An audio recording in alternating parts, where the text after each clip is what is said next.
Welcome to the Book Nook, where the Lorehounds, your guides to the archipelago of Earthsea. I'm John. And I'm Marilyn. And this is our continuing coverage of our reading of the Earthsea Cycle by Ursula K. LeGuin. Guess who else is here? The Archmage has returned I have no power. from Gaunt at the hour of our need. But you're a big fan of goats now? You never know where you are with a goat, John. That's right. A wise man once said. That's right. And another wise man repeated. Indeed. Hello, it's good to see you. And We're back. We got the gang back together. It was just yesterday we recorded our Dragonfly episode, our last episode. Yesterday in 2024. Yeah, right.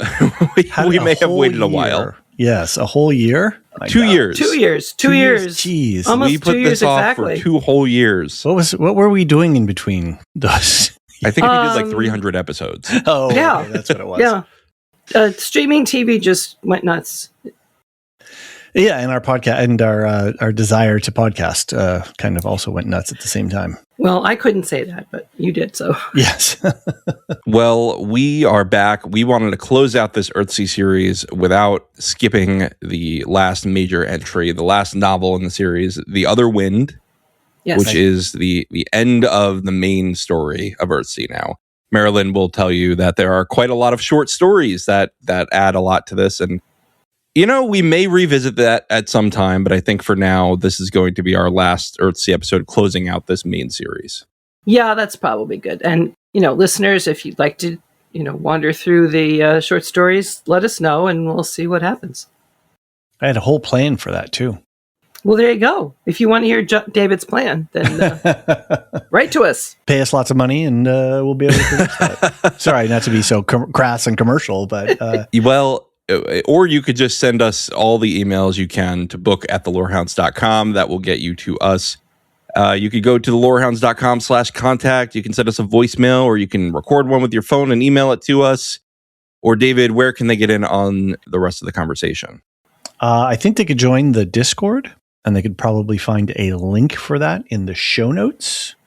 With a dedicated Earthsea channel? Yes, we in fact have one of those. But wait, there's more. Billy Mays here.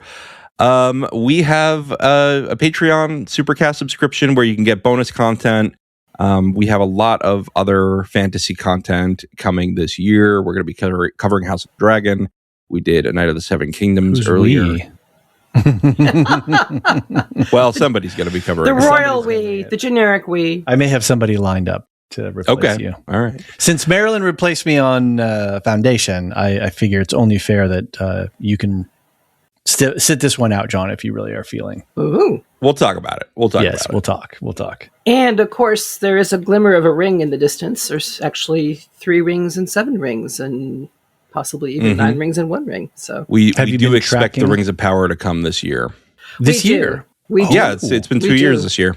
Yeah. Okay. Hey, just like our Earthsea podcast. Yeah. We only do Earthsea podcasts on the years that there are Rings of Power. That's right. Is that what the formula is? Okay. So we'll come back into the short stories in 2028. Are they giving an estimation for Rings of Power, like fall or something? I don't think we have much no information news right yet. now. Okay. All right. But we're not here to talk about Rings of Power. No, we're not. We are here to visit the Isle of Gaunt in the land of Earthsea.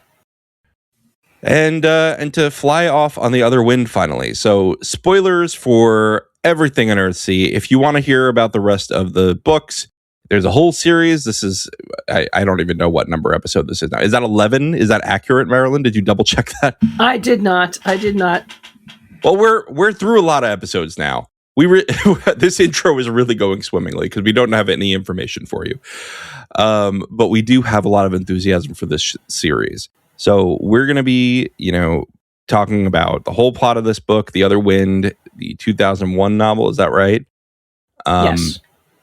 And we're going to take you through it. We're going to have quotes. We're going to have deep discussions of themes, and we're going to have a great time. If you haven't read the book, I'd really recommend you go read it. Oh my God, I'm so used to covering TV now.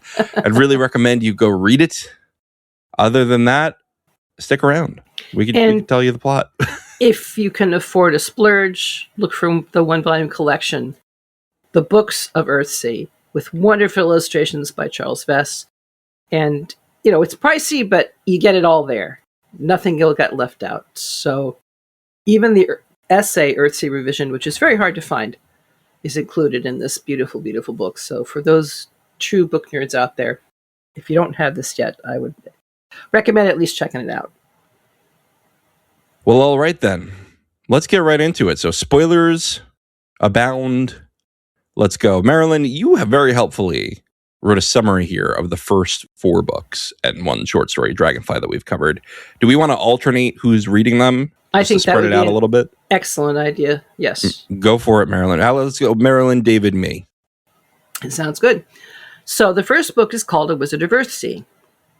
Earthsea is a world of islands connected by oceans and inlets and bays and reaches. It was made by magic, which is based in the knowledge of the true name of every single thing, person, creature, and all of their parts.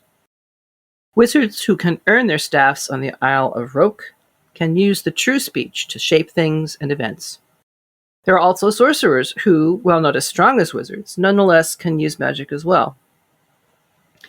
Villages will often have witches, so-called, women who know perhaps 1 or 2 words of the true speech and have good solid knowledge of herbs, midwifery, healing, and so forth.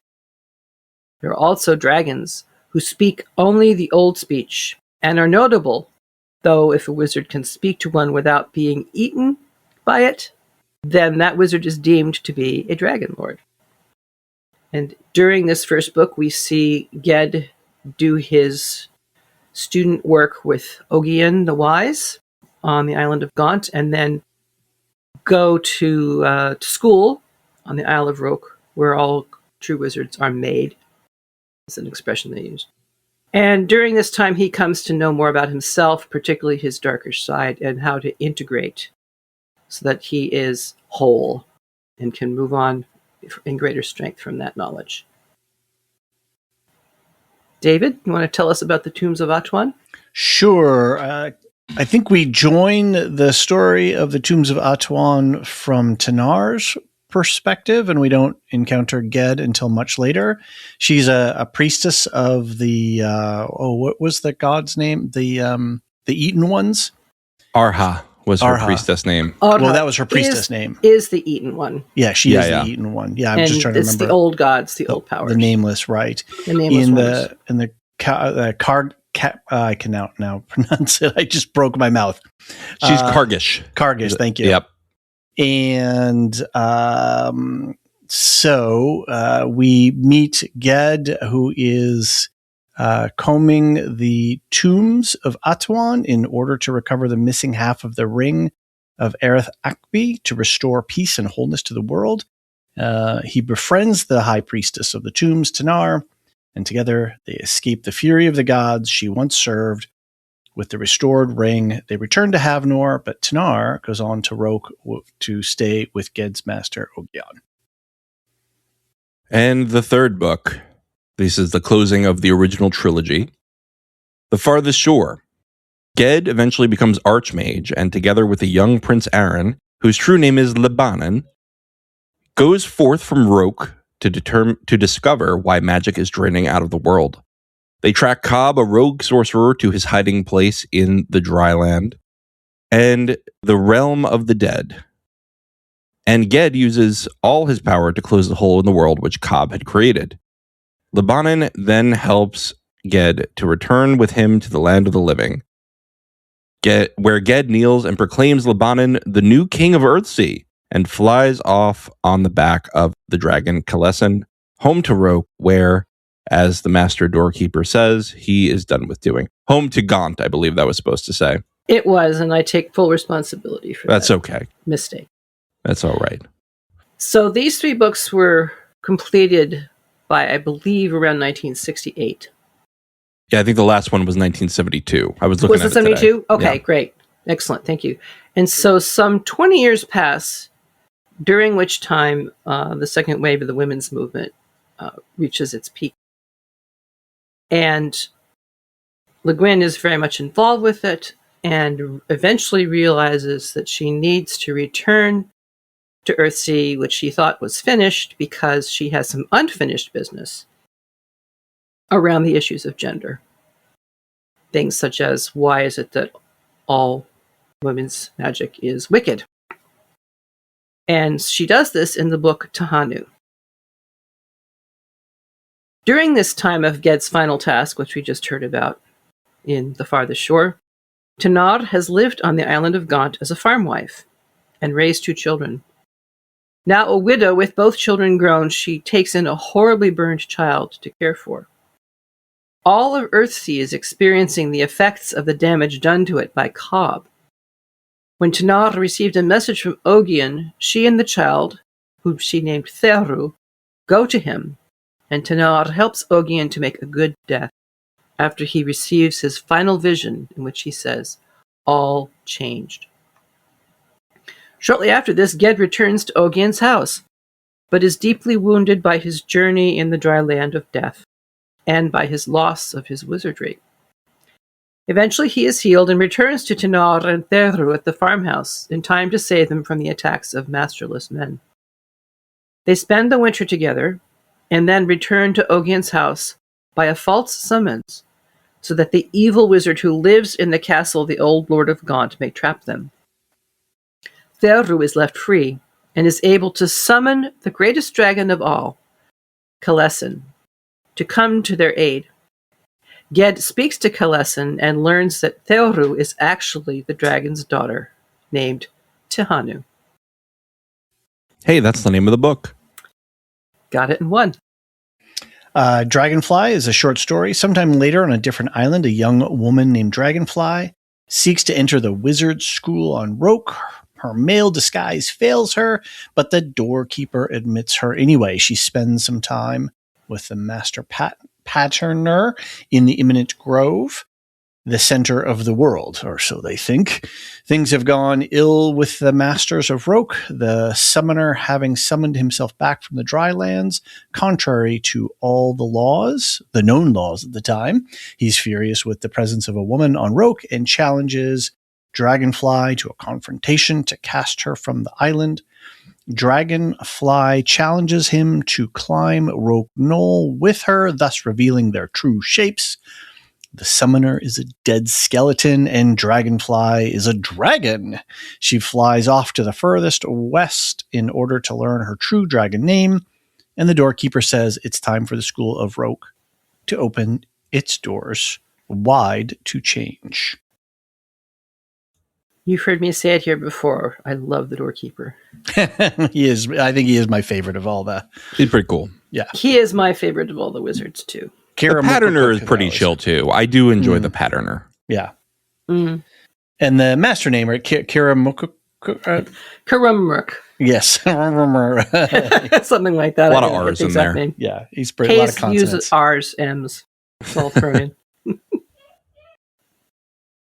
So, yeah, that's the recap. And we are ready to go on to the last book in here in this series, The Other Wind. We have a hot take section. Are we calling them hot takes anymore? I feel like that's highly in dispute now. Maybe it's a hot take to call it a hot take. So I don't care. Give us your hot take squared, Marilyn. Well, this is probably the most overtly political of all the Earthsea series, which I find kind of interesting. There's obvious shadowing of Middle Eastern customs and stereotypical quote-unquote Western responses to them, irrespective of the fact that the archipelagans are actually dark of skin, and the Kargs are very light of skin. Right. There's, interestingly, some degrees of barbarism on the different islands of the Kargs, and we hear a little bit about that. I was delighted to learn that archipelagans use alliterative verse, which is a nice nod to Tolkien, I think, for whom she had great respect. In the Havnorian Lays, it says, 100 warriors, 100 women sat in the great hall of Gemel Seaborn at the king's table, courtly in talk. Handsome and generous gentry of Havnor. No warriors braver, no women more beautiful. So she gets a chance to flesh out Havnor a bit more as the largest island, the capital city, etc., etc. And I just like these little touches of culture that she throws in. And in the book, LeGuin completes the revisioning that she began in Tehanu, answering questions about death, dragons, and the limits of magic.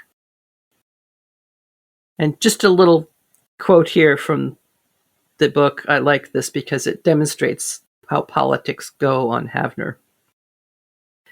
Debate in the council tended to be tumultuous, though Prince Sege kept strict rule, not letting anyone interrupt another or speak for more than one turn of the 2-minute sandglass. Babblers and droners were cut off by a crash of the prince's silver-tipped staff and his call to the next speaker. So they talked and shouted back and forth at a fast pace, and all the things that had to be said and many things that did not need to be said were said and refuted and said again. I mean, what a great political system, right? I mean, okay, anybody can have their say for 2 minutes, and then we move on to the next person, and we just keep it going until everybody has either said all that they want to say or feels exhausted. I can't say anymore. Yeah, it does sound like Prince Sege does keep some kind of order here. I mean, Right. If it works, I guess that's great for them. And it teaches them how to say the important things in 2 minutes or less. Yeah. Anything else on your hot takes, Marilyn, or you want to save it for the main? No, we can move on. All right, David, your hot takes. Well, I should first state that I am not fully prepared in as much as that I have read The Other Wind. I read it back when we thought we were going to do it, and we never did it. And then we scheduled this and realized that, my gosh, I should start reading it. And I did not get a chance to fully read. I got, I think, about maybe half-ish way. And then I kind of just read some summaries to finish up for today. So I apologize for that, for not being fully prepared. And I was trying to think about, boy, we used to do a lot of work on these, like when digging in and pulling up our notes and all that kind of stuff. So I feel, but we'll have a nice conversation. So there was a couple of things that struck me today as I was getting ready to have our talk.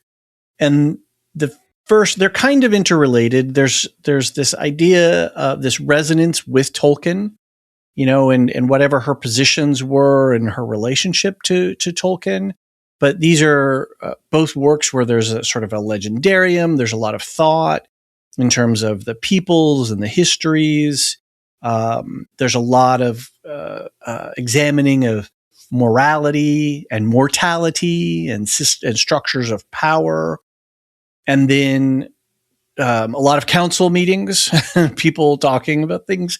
But then once we move into the heroic tales and the deeds of great heroes, and then there's a sort of an aftermath after the calamity of all of this stuff. There's this sort of a return to the quiet work of rebuilding following this. And I think that in some way mirrors a little bit Tolkien's own experience with war and then, the aftermath of war. Yeah, but he gives you like 4 epilogues in his book. Right. Whereas here we get like 2 pages of epilogue. Yeah. It's done. Well, I like you pointing that out, though, because so many of the hero stories don't point out the fact that there is going to be cleaning up to be done after any calamity. Yeah. And it's very easy to assume that the heroes just get to, kick back and relax and everything will be fine. I really like that both Tehanu and The Other Wind are showing, even if the problem is solved in its cause, we have to solve the problem in its effects as well. Right. And the effects are very wide-reaching. Right. Some 20 years later, they're still rippling. And that's why the Scouring of the Shire was so important to Tolkien. The very same reasons. This kind of wrong wound to the world is not only going to happen just in the place where the hero, fills the wound or heals the wound or whatever. It's going to have ripple effects for a very long time, as we see in this book. Yeah, and both internally to the people who were direct and indirectly affected by this, as well as to the land itself and the institutions that thinking beings come together to create. And I fear we're going to have some rebuilding to do in the next in the next little while, because it's amazing how quickly institutions and structures and balances can be thrown out of balance by one person. And this idea that, and something that a concept that we circle around a lot within the Lorehound community is the idea of power over versus power with. Mm-hmm. And we can see what happens when power over is abused. Yeah. And what it can do to the world, and then how do we go about doing that? And I don't know if we're going to get 2-minute hourglass handglass systems of governance, but then there's the down, and it's just sort of in a real world reflection. There's also the downside of too much debate. Like sometimes you got to get stuff done. We have a bridge that we got to rebuild.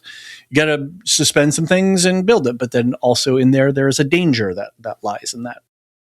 So I think it's interesting that both LeGuin and Tolkien, or she's resonating with Tolkien in her own ways, and these are two huge.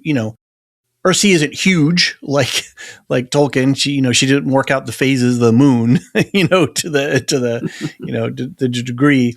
But there's a lot of as much of depth of soul and introspection, I think, in both worlds. But then the other thing that I'm really interested in, because for me, the first 3 books, when I read them at that time and who I was in that moment and how those books resonated with me, they're beloved by me. And, when I remember when we read them, I was still affected in the same way that I was when I was a young man. And the second 3 books, very different in tone and structure and what she's saying. And as she says, in the 2 decades, feminism happened, right? That she had to think about this world. And I think it's really interesting that, she's retconning her own legendarium to retell what is true by not tearing down what she wrote originally or destroying that initial world, but uncovering the truth to tell the tale with the added voices that were not included in the first one. Mm-hmm. So I think it's really ingenious, both from a writer's standpoint of how she's going to deal with, like, how do I quote unquote fix, or how do I add to what I originally wrote, which it's incomplete. And if if it's incomplete, then it doesn't have to be torn down. I can add to it and I can illuminate. And I think the way that she works her own personal journey as a person who is politically conscious, as a person who thought about ethics and morality and philosophy, as a Taoist, as a Western Taoist, mm-hmm. Somebody who was interested in that philosophy, and in monism as opposed to dualism, right? Sort of, if I'm using those phrases correctly. That her own journey as a person and as an author is kind of embedded in this retconning of her story. And retconning is actually kind of a word. I don't even think it's the right word. I don't think that's the right word. I don't think so either. It's recontextualizing. No. Yeah. I think that's is it even recontextualized? It's adding, it's whole, we were on one side of the story and we had to move around to the other side to see something that was always present, but yet not. No, well, isn't that what recontextualizing is though? Like I see recontextualizing as like illuminating the darker sides of the coin, right? The parts that you hadn't looked at yet. You bring in new material to view the older material in a different light, and that's what I think she does here. Sure. Whereas retconning would be, I'm gonna rewrite the book and have Tanar have a different role. Right. What the word she used for it is revisioning. Mm-hmm. And in that, I see her looking at the world as she's created it and saying, why is it this way? Mm-hmm. Yeah. What things about this world is this telling me that I just didn't know or that I overlooked? And now some of them are kind of getting up my nose. So what am I not seeing? how do I see this with different eyes? What didn't I know when I wrote the first one? What didn't I know when I wrote it? Exactly. Yeah. Exactly. Without any sense of, bad me or anything like that. Because she only knew what she knew then. Right. And some of what she did was incredibly forward thinking for the 1960s. At the same time, it was very, very much, structured by the 1960s ideas around gender. And to find the power in a housewife, a widowed housewife, to see that the power to heal a child was the pivotal moment for the healing of the world was a radical act. But it was because she was willing to see her own world through different lenses. Mm-hmm. Or, if you like, take off the lenses that were blinding her to what was actually there and to think, all right, so why is this there? And she's still doing it in The Other Wind. Yeah. There will be moments when we will see the same kind of thing. Right. She's doing it for certain types of magic that had a very bad reputation. And, there's a lot of looking at, well, all right, you're from a different place. They don't understand your language. You sound to them just like they sound to you. Right. So let's let go of all that and just figure out, how are we going to communicate? How are we going to make this work? Right. And she was in her late 30s when she wrote Wizard of Earthsea. She was born in 29. And she wrote the book in like 67, 68. So this idea that, where she came from and what she knew at that time of the world, to then when she wrote the second trilogy, right, there was some major, we went through a lot of evolution in thought and in culture and in society. We certainly did. To look at things. And that's, Marilyn, you lived it more than either John or I. We're more in the beneficiaries of that work that was done at that time. But then we're also recontextualizing and trying to grapple with it as well. I was going to say, David, we have our millennial movies coming up next month. Let me tell you, we've changed a little bit since the early 2000s too. Thank goodness. No, I experienced it, but both of you, each in your own generations, if you like to think of it that way, are carrying it forward. Right.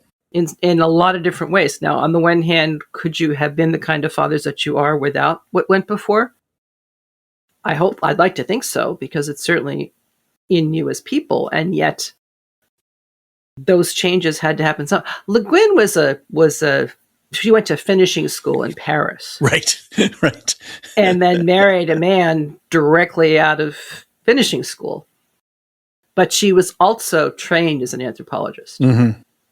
And I will always maintain that this is what makes her world so coherent and so culturally based. So that, to my mind, the only equal to it is Tolkien's world, which he created using the root of language. Right. Which is another basis of culture. Right. Mm. And arguably a very powerful one, because how can you have society without language? Exactly. How do people come together to communicate, then to create institutions, to agree on strategies, to, build monuments or compose songs, record podcasts even. To tell their stories. Yeah. Yeah. John, tepid to lukewarm takes possibly from you, or this could be recency bias, but in general, and I remember thinking this the first time I read it and the first time I read the Tehanu, is that I preferred those two novels to the first three as a collected work, and the reason is not just because it's it's more modernized, but I don't know that there's another author who has, like we talked about, recontextualize their earlier work, right? Usually you have, the author just say like, oh, I wrote that series when I was young, read this series when I'm older. Maybe I'm wiser now, but that's my earlier work. Stephen King, he's like, well, I had a lot of cocaine then. I don't have any cocaine now. All these different people have these different ways to divide their. Oh, Marilyn. Stephen King was on like a different drug every series he wrote in the 80s. But I guess he just had a hard time with the long Maine winters, John. But my point is, like, I don't know, even Tolkien, I don't think had this kind of binary, ongoing, I guess the reason is Tolkien worked on his Legendarium his entire life. That's what I'm trying to say. So you can see the change more gradually. And it's so fascinating to me to see this 20-year break and to see what happened in there. And if I may, Tolkien also, at the end of his life, was starting to retcon. Yeah, he was. Because he was afraid that he had overstepped his mandate as the creature of a creator to subcreate. But that's a whole nother podcast. Well, we all know he needed therapy, but he was a man. He was a man in the 70s. He wasn't getting therapy. Well, anybody who was in the trenches in World War I needed therapy. Yes. How many of them got it? Very, very few. Well, and also just to throw in the retconning thing too, just his own internal calibrations for the world that he created, specifically around, can you have a inherently evil race? Yeah. Yes. If the creator is created all of this, and whether these are perversions or not, they are still part of the divine spark. So yes, how can they be condemned in that way? That was one big area that he was troubled by. Yeah. The other one was the growing scientific knowledge of, obviously he knew it was a round world, not a flat one, but just very basic things like, I'm sorry, the sun and the moon could not be created before the Earth, before the round Earth. And how am I going to do that? Literally wanting to rip out by the roots one of his core mythic images of the two trees, which just breaks my heart every time I think of it. Well, he didn't, so we can move on from yes, that. we can move on. We can move on. This is not a Tolkien podcast. Yeah, let's go back to LeGuin. But can we talk about anything that is fantasy related without considering Tolkien? I think not. Ooh, we should. Sir Terry never said you couldn't.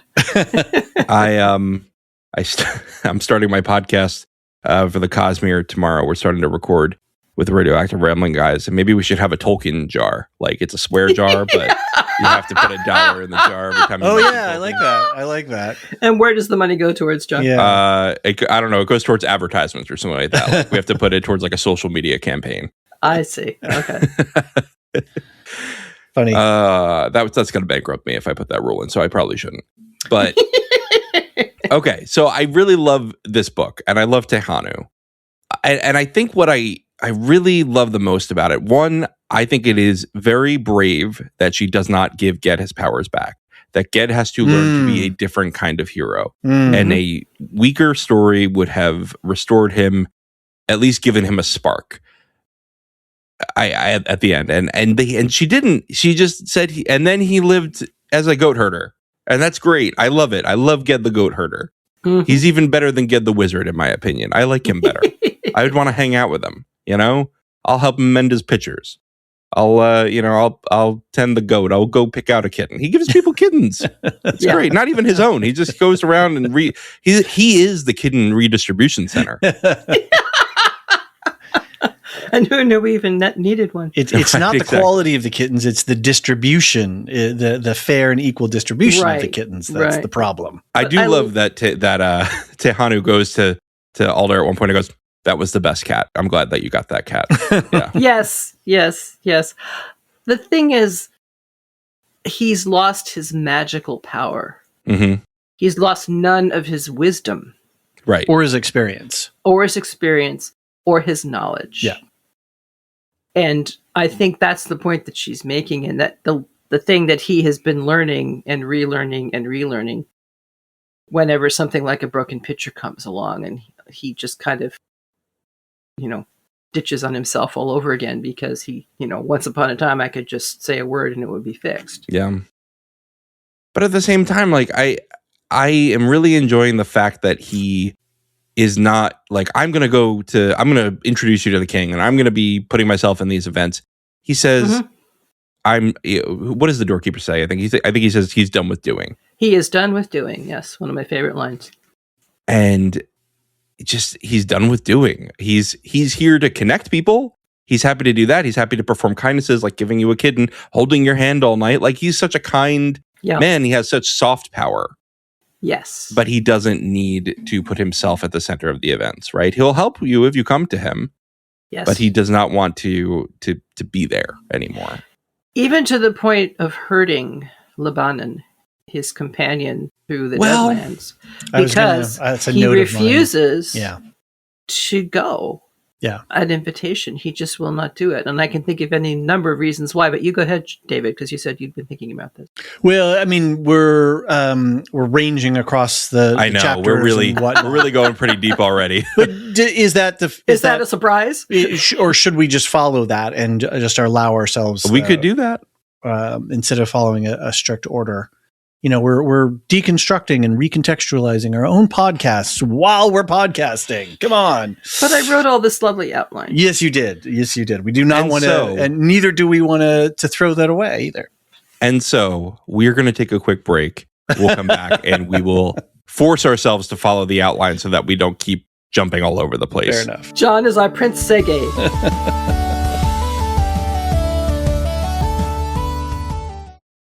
There's a world of opportunity out there beyond the typical 9-to-5, where purpose and grit come together, where the American spirit and ingenuity are welcomed in places that could really use your skills and your experience. We're talking about the Peace Corps, with volunteers living and working in communities around the globe. It's been called the toughest job you'll ever love. Tough because it asks so much of you, to dig deeper, to get your hands dirty, to go that extra mile, to rise to the occasion and meet challenges head on. And the love part comes from being part of something bigger than yourself, from building bonds that last a lifetime. It's knowing your hard work transformed lives, including your own. After 65 years, the Peace Corps is still the toughest job you'll ever love. Explore opportunities in more than 60 countries, learn about benefits, and apply at peacecorps.gov/serve.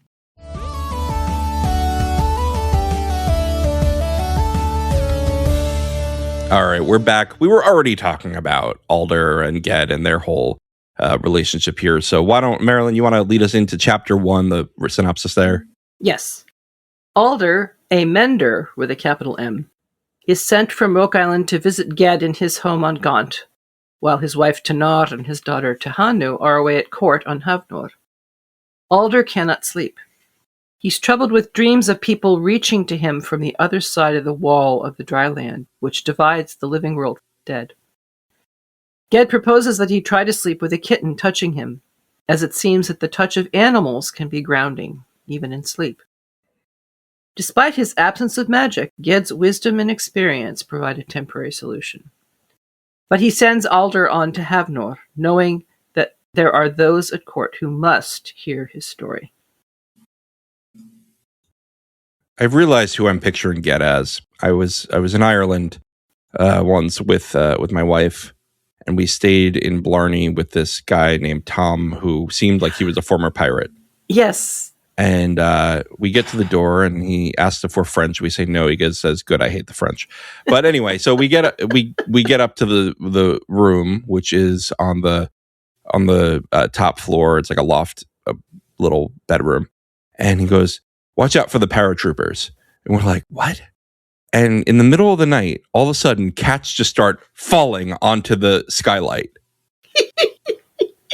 and he had told us, "You can let him in if you want." And we just like ignored him because we were like, whatever, I don't know what you're talking about. But then we let the cat in. But yeah. So anyway, Ged is this pirate, unhinged man saying like, "I know it would solve your problem. Have a cat. It's just I don't have any magic anymore, but you have some feline friend." And it's interesting how Alder is troubled by the fact that this man, who he can still only see as the Archmage, is living in tattered clothes, taking care of goats, and that he has a wife. Yeah. It really bugs him.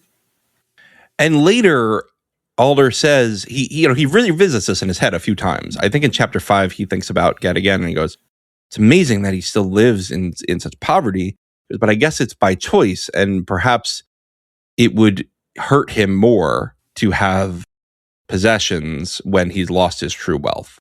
Exactly. Which is amazing the insightful on Alder's part, and yet he does also eventually lose his power. He does. So maybe that has given him some insight into why Ged is perfectly content to remain on Gaunt with his goats and his wife. I was a little bit unclear on if he does fully lose his power towards the end, but we can get to that later. We'll get there when we get there. David, you said you read the first half at least, so what were your thoughts on this section? I thought that there were some interesting sort of points of view in here, and we learn about the world in some different ways. And she's already telling a different story here. I really like what you said, John, how brave it was for her to leave Ged powerless instead of giving him some sort of spark. And this whole idea of just seeing him as a lonely, no, I don't know if lonely is not the right word, but living a simple life.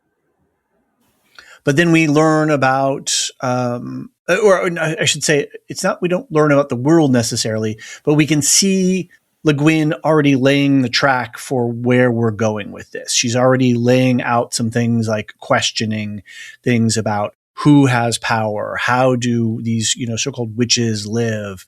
There's a quote, I think it's on around page, well, I don't know, pages don't matter if you're reading a digital copy. Right. Though seldom celibate, witches seldom keep company more than a night or two with any man, and it was a rare thing for a witch to marry a man. Far more often, two of them lived their lives together, and that was called a witch marriage or a she-troth.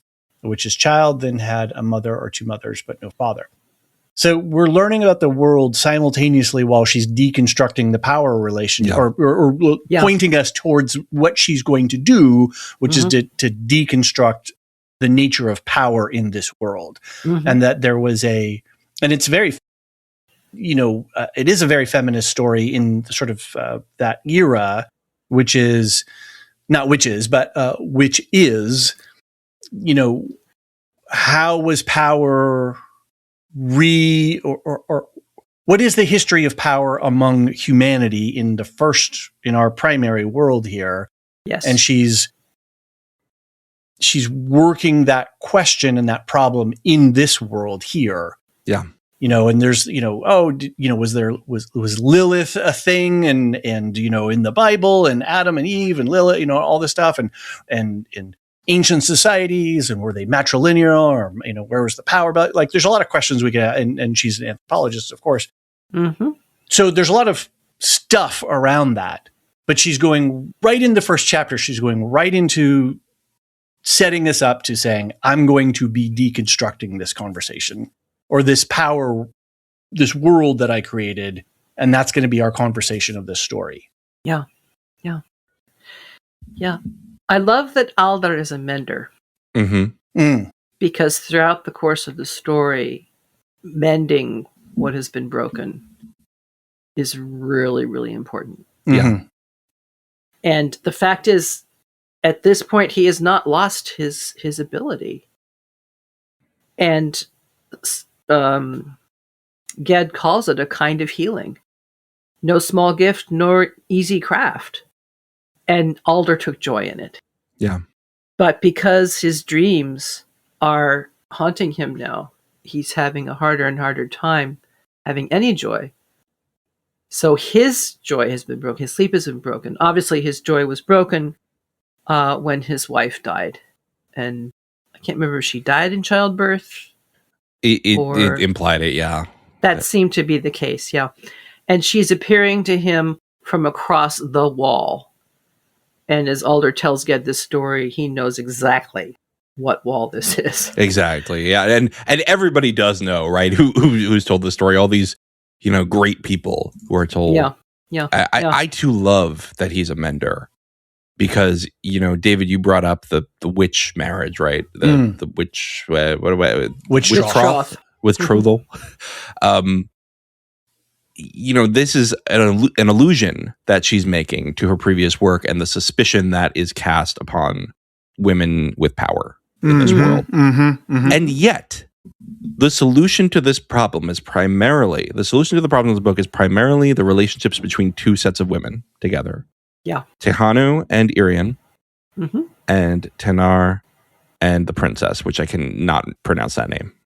Siskarak. Siskarak? I'll have to see Okay. it printed out in front of me, but that's what's in my mind right now. Yeah. Yeah. Those two relationships are at the core of the solution here. And if you want to add in Ged and Alder, right? I know that they're not women, but the work of Carol Gilligan will tell you that patriarchy keeps men from having relationships with each other the same way it keeps women from having relationships with each other. Well, and you already said that he had soft power. Yeah. Which to some listeners might sound like feminized power. Yeah. David? Quick shout out to Starfleet Academy, and there is there are two male characters in there, one who's a Klingon and one who's I forget the other one. And there are several moments in several episodes. I won't spoil any of it, but you should, if you're listening to this podcast, you should, and you like what we're doing, you should be on that show. You should be watching this show. Absolutely. But there are these two characters, and they have intimate moments that are not about romance or sex or anything like that. And it's so refreshing to see two men being able to be intimate physically and emotionally close in a way that is just two human beings, or we can't call them human. They're not human beings, but two males. It's really refreshing. So, just shout out for that show, and shout out to our friends at the Captain's Pod who are covering it right now. So, that's definitely. Right. And for all the homophobia still present in the 90s and the 2000s. A lot in the 90s and 2000s. Alder has his hand held by Ged all night. Yeah. Yeah. And it's intimate, but it's not romantic. It's not sexual. It's just an intimate moment between two men who are friends. I mean, fast friends, clearly, because he's been there a day. But, there's this care there. There's this confidence in who you are and your desire to help, even if you don't have power, like Ged now has no hard power. Mm-hmm. I think that's beautiful. And so this mending of relationships that Alder is doing between him and Ged, now the relationship that also is starting to mend in this is Lebanon and the princess.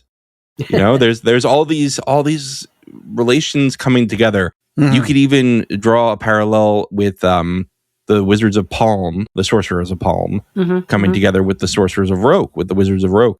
Yes. That's another forging connection. And of course, the dragons and humans have to figure out how to squash their beefs here. And Karg and the islands. Yeah. Right. And their old quarrels. This is all happening under the rune of the Arathok Bay. Yeah, of Arathok Bay. Yeah. The rune of peace that was broken and was mended, but there again. Took a while. Yes, and we ended that heroic tale of the mending. Again, without anything about, all right, so what does that mean for the world? Right, exactly. But you're a king. Great. What do we do now? Which is very cool in the second set of books, is that we get a glimpse and an insight into, like rebuilding a kingdom and the structures and having all of the different institutions of how power flows out and decisions are made and information comes and goes. It's a lot of work, right? Well, Marilyn, correct me if I'm wrong, but Tolkien originally intended to follow Aragorn rebuilding Gondor in some kind of work.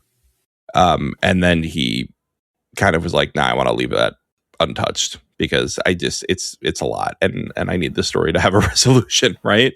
Well, maybe you're thinking of, he does make some allusion to it, but I know, but I mean, like, didn't he at some point have like a sketch of a possible I thought that's what you're thinking of. He wanted to find out what was happening in Gondor 100 years after the death of Elisar, and he said it was just too depressing because there were young Gondorian boys running around playing at works, and there was a secret cult that was worshipping Sauron, and he said of Numenor that it's one of its prime lessons was that human beings don't do very well with good times. Mm-hmm.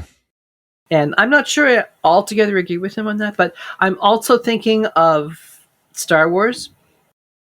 And again, the couple of series that have tried to answer the question of, okay, so you've destroyed the Emperor, you've taken down the structures, whatever. What are you going to do going forward? Bring back Palpatine.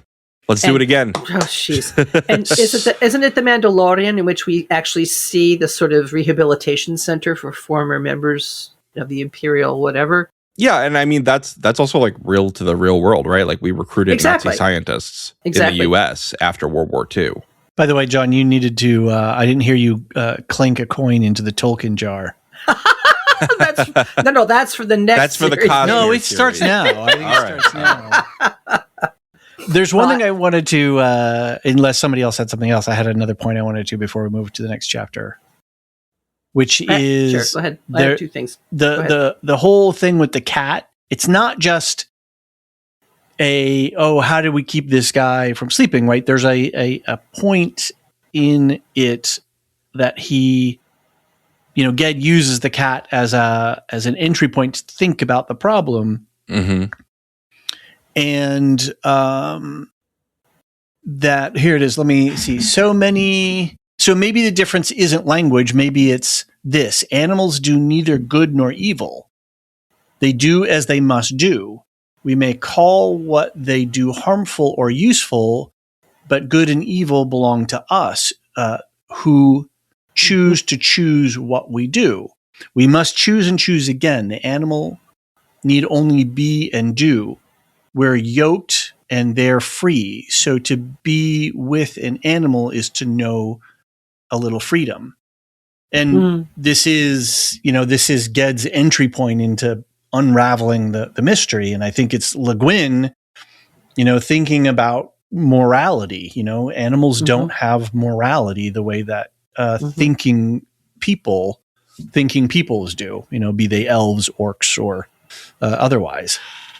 And I like that it's part of Ged's life experience that made him think about this, because back in the very first book, when he was fairly badly wounded, yes, his little pet, Otak, the Otak, stayed on his shoulder and licked him back to life, basically. Yeah. So he took that and moved it forward into this new situation.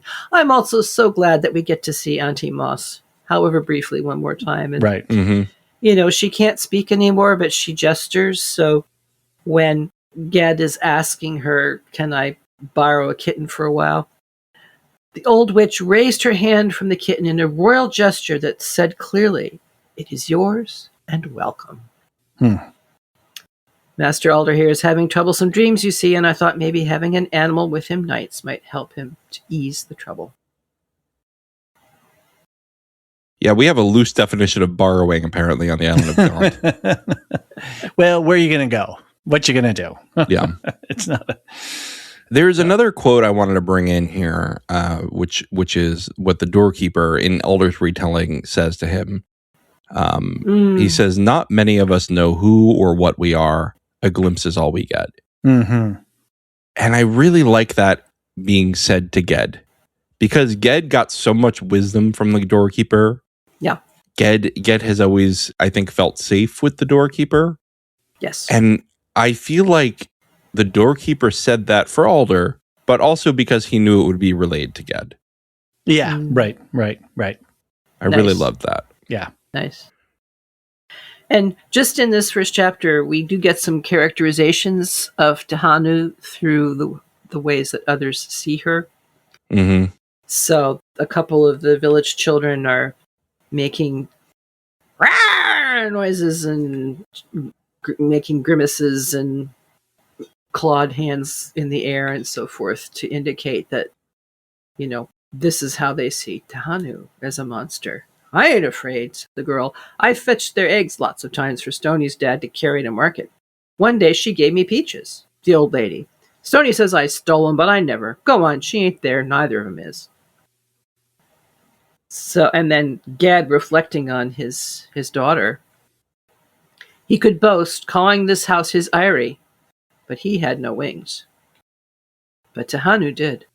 The dragon's wings were hers to fly on. But she doesn't know how to do that yet. She has the capacity, but not the knowledge. And that's got to be frustrating. And then that's something that's interesting, I think, not only in the second trilogy, which I think it's more so, but it's still present in the first, I think, is this idea of becoming. There isn't, LeGuin's world is not a kind of static world. We talk about character arcs, and does a character go through sort of a real and psychological or spiritual journeys and whatnot. But in this, in her world, the world has become, it has been going through things and continues to go through things, and we're just catching it at these times. So there's this idea that life is not a static thing.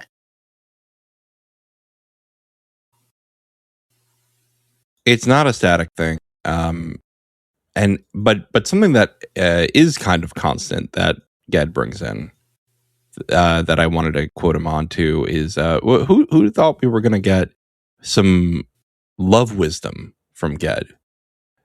I guess we may have all thought that after he married Tanar. He's learned a lot in these 15 years that he's been with Tanar. Yes. And he says, there's no less or greater in an absolute thing. All or nothing at all, the true lover says. And that's the truth of it. My love will never die, he says. He claims eternity, and rightly, how can it die when it's life itself? What do we know of eternity but the glimpse we get of it when we enter in that bond? Mm-hmm. Yeah. He's still very wise. He is. Ged knows how to drop a verse. And, it makes me think too, John, what you were saying before. Is it Gilligan who's the author that you cite? Yeah, that's the one I always quote, especially in Earthsea. I just feel like it applies so well to the series. Right. And, and then that Ged is, for even being the head of the Order of Wizards, right? He is as trapped by that power structure as being the one who, perpetuated it. Mm-hmm. Right? Sure. And the power structure doesn't know what to do without him.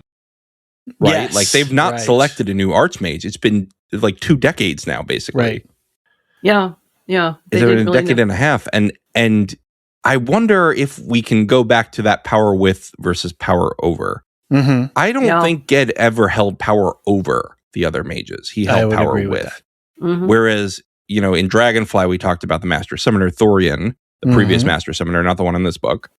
But he was certainly a power over type of leader. And he, without even being named Archmage, right? He seizes that power. Whereas Ged really, the minute, when he's Archmage, the minute he has an excuse to go on an adventure with the future king, with this book's Aragorn, he really just goes right into it. He's like, screw it, kids. I'm Gandalf now. I'm the Wandering Wizard. And I love that about Ged. I don't think he would trade that journey with Aaron, with Lebanon for anything. I don't think he would give his power back. Get his power. I don't think he would give that experience back to get his power back. No. And let's remember, he's a goat herder. He loves it. And the wizards, we don't know the backgrounds of all of them, but I think we can assume that a lot of them came from what some might view as higher class membership than he did. And I think there's some of that operating for him as well. Just to get away from the intrigues and the power plays and the pseudo courtliness of it all. But that brings up an interesting conundrum, which is within the world of people, power that isn't claimed by someone or some institution will be claimed by another. Mm-hmm. And I think part of, without being too current with the politics and not speaking politically about any particular candidate or party, we can see right now in our modern American politics is that there is a lot of unused power right now, and it's being claimed by in ways that we don't necessarily agree, but it's just being claimed and being used in ways that it's not intended. But because it was lying there unclaimed, somebody else could pick it up. And the ones who pick it up are the ones who want to be powerful. Right. And particularly want to have power over. Right. Exactly. So, speaking of courtly behaviors, shall we move on to the court? Yes, let's do that. Yeah. Because we may end up having to break this podcast up again. We're not breaking this podcast up again. This is damn it, we're pushing through. This can be 4 hours and we're doing it tonight. We're getting done with it. Well, Chapter 2, Alder is received at court by King Lebanon, who greets him with simple courtesy and receives the letter from Sparrowhawk, which is Ged's use name. He welcomes Alder to stay in the palace with Tug the kitten, and the next day deliver a verbal message to Tahanu from her father. The news of the possible weakening of the wall between the worlds of living and dead comes on top of two long-term political situations: a so-called barbarian king and dragons. Seeking peaceful relationships with the Kargs, Lebanon finds himself offered a Kargish princess in marriage to ensure the peace. But he feels like a rat in a trap, which significantly tries his usually courteous and patient self. Tanard, herself a woman who escaped with Ged from the Kargs long ago, is surprised and dismayed by Lebanon's harsh attitude. The reason Tanard and Tahanu are at court is dragons. The dragons have been harrying folk in the western island, ruining their livelihoods and chasing them out. Lebanon calls Wizard Onyx of Roke, Tesla, the merchant captain, and Tahanu, daughter of Kalesan, the eldest dragon, to come with him and a handful of trusted soldiers to parley with the dragons that he cannot destroy. Tahanu is able to speak the old speech of dragons and arranges for Irian, once a woman known as Dragonfly, to meet the king in the city and tell him why the dragons are rebelling. This, it's funny that we have a long chapter at first where two people are just sitting down and having a conversation for most of it. Yeah. And then we have this massive plot dump where everybody's running around. Different people are doing different things. I don't know. I just think it's funny the way this book is paced. Yeah. Lebanon is a complicated guy, huh? I go in there and I'm like, all right, this is Aragorn, right? This is going to be, the returned king. He's not. Nope. He's not. He's not. I need a little coin dropping sound. All right, Ka-ching! Sass Mounster. Trying to find. I don't have a coin sitting around here. So anyway, but he's not Aragorn. Clink. He is kind of a brat about a lot of things. It's interesting because he's a kid. Not anymore. Isn't he? He's still a kid. It's been 15 years since he took the throne. Okay, right? But how old was he then? So what is he, 30? 15. He's 30. Okay, I'm 32. Are you ready to be king? Even if you're taking on adult responsibility. But here's the thing, is that he is ready to be king in most ways. Mm-hmm. He is very fair in his rule. Mm-hmm. He is beloved by his people. He has their safety in mind, but he's not reactionary. Mm-hmm. Amazing king. What a weird person when it comes to finding a queen. Well, because he was a prince most of his life, a prince on Enlad, and had a lot more freedom in that. Mm-hmm. He would have had to make a political marriage. Right. And I guess nobody ever really awakened him to that notion. Underneath all that is this fear. And I'm going to read a quote here. And it seemed to him now that the memory of that land, the darkness of it, the dust, was always in his mind just under the bright various play and movement of the days, although he always looked away from it. He looked away because he could not bear the knowledge that in the end, that was where he would come again. Come alone, unchampioned, and forever. To stand empty-eyed, unspeaking, in the shadows of a shadow city. Never to see sunlight, or drink water, or touch a living hand. Aragorn traveled through the paths of the dead. Lebanon went to the land of the dead and walked it from one end to the other. That's interesting. Also, I didn't even consider the paths of the dead as a parallel, but that actually is perhaps the best parallel we have to the dry land, because it is men, and I'm using men as the race in Tolkien, but humans being kept from the gift of death. Exactly. By some, but the difference is I guess the Oathbreakers kind of did do it to themselves, right? But it was intentional in Earthsea. It was much more intentional in Earthsea. It was an intention to cheat death. And this is what I was saying at the top in the mildly warm take section, whatever you want to call it, that she's dealing with this questions of mortality as Tolkien was, Chink, that, Tolkien sets up this world where you're serially longeval. What is it? Yes, if you're an elf, you are serially longeval. Right. Whereas humans, oh, hey, guess what? You get a gift. You get to die. And what did the people in this world do? Oh, well, we're going to, monkey with the system so that we don't die. And then where do they end up? In the drylands. Yeah. The drylands really did bother me in the farthest shore, and I'm so glad that she came back to revise them. Isn't that interesting? Mm-hmm. Like she created this thing over here, and then that was a kind of hidden thing that then emerged and grew over time. Right. I don't know what sorry, I kind of cut you off. Carry on. Pick your thought back up.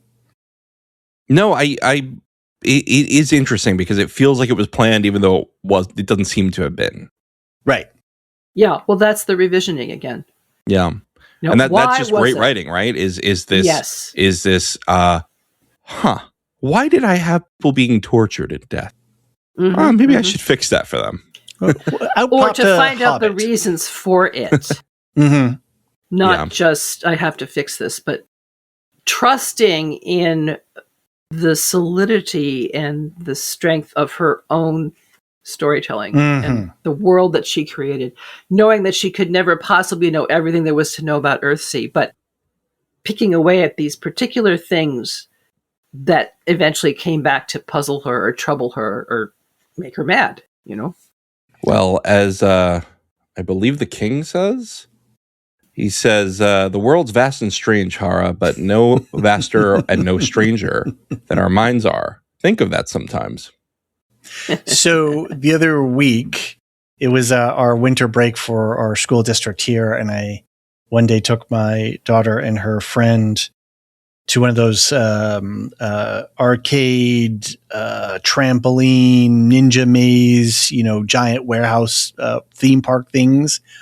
And I was reading my book there, the book there, and I came across that passage as I'm sitting here among all the blips and bloops and lights and kids running around, jumping on these, weird contraptions. I thought, yes, the world is vast and strange, isn't it?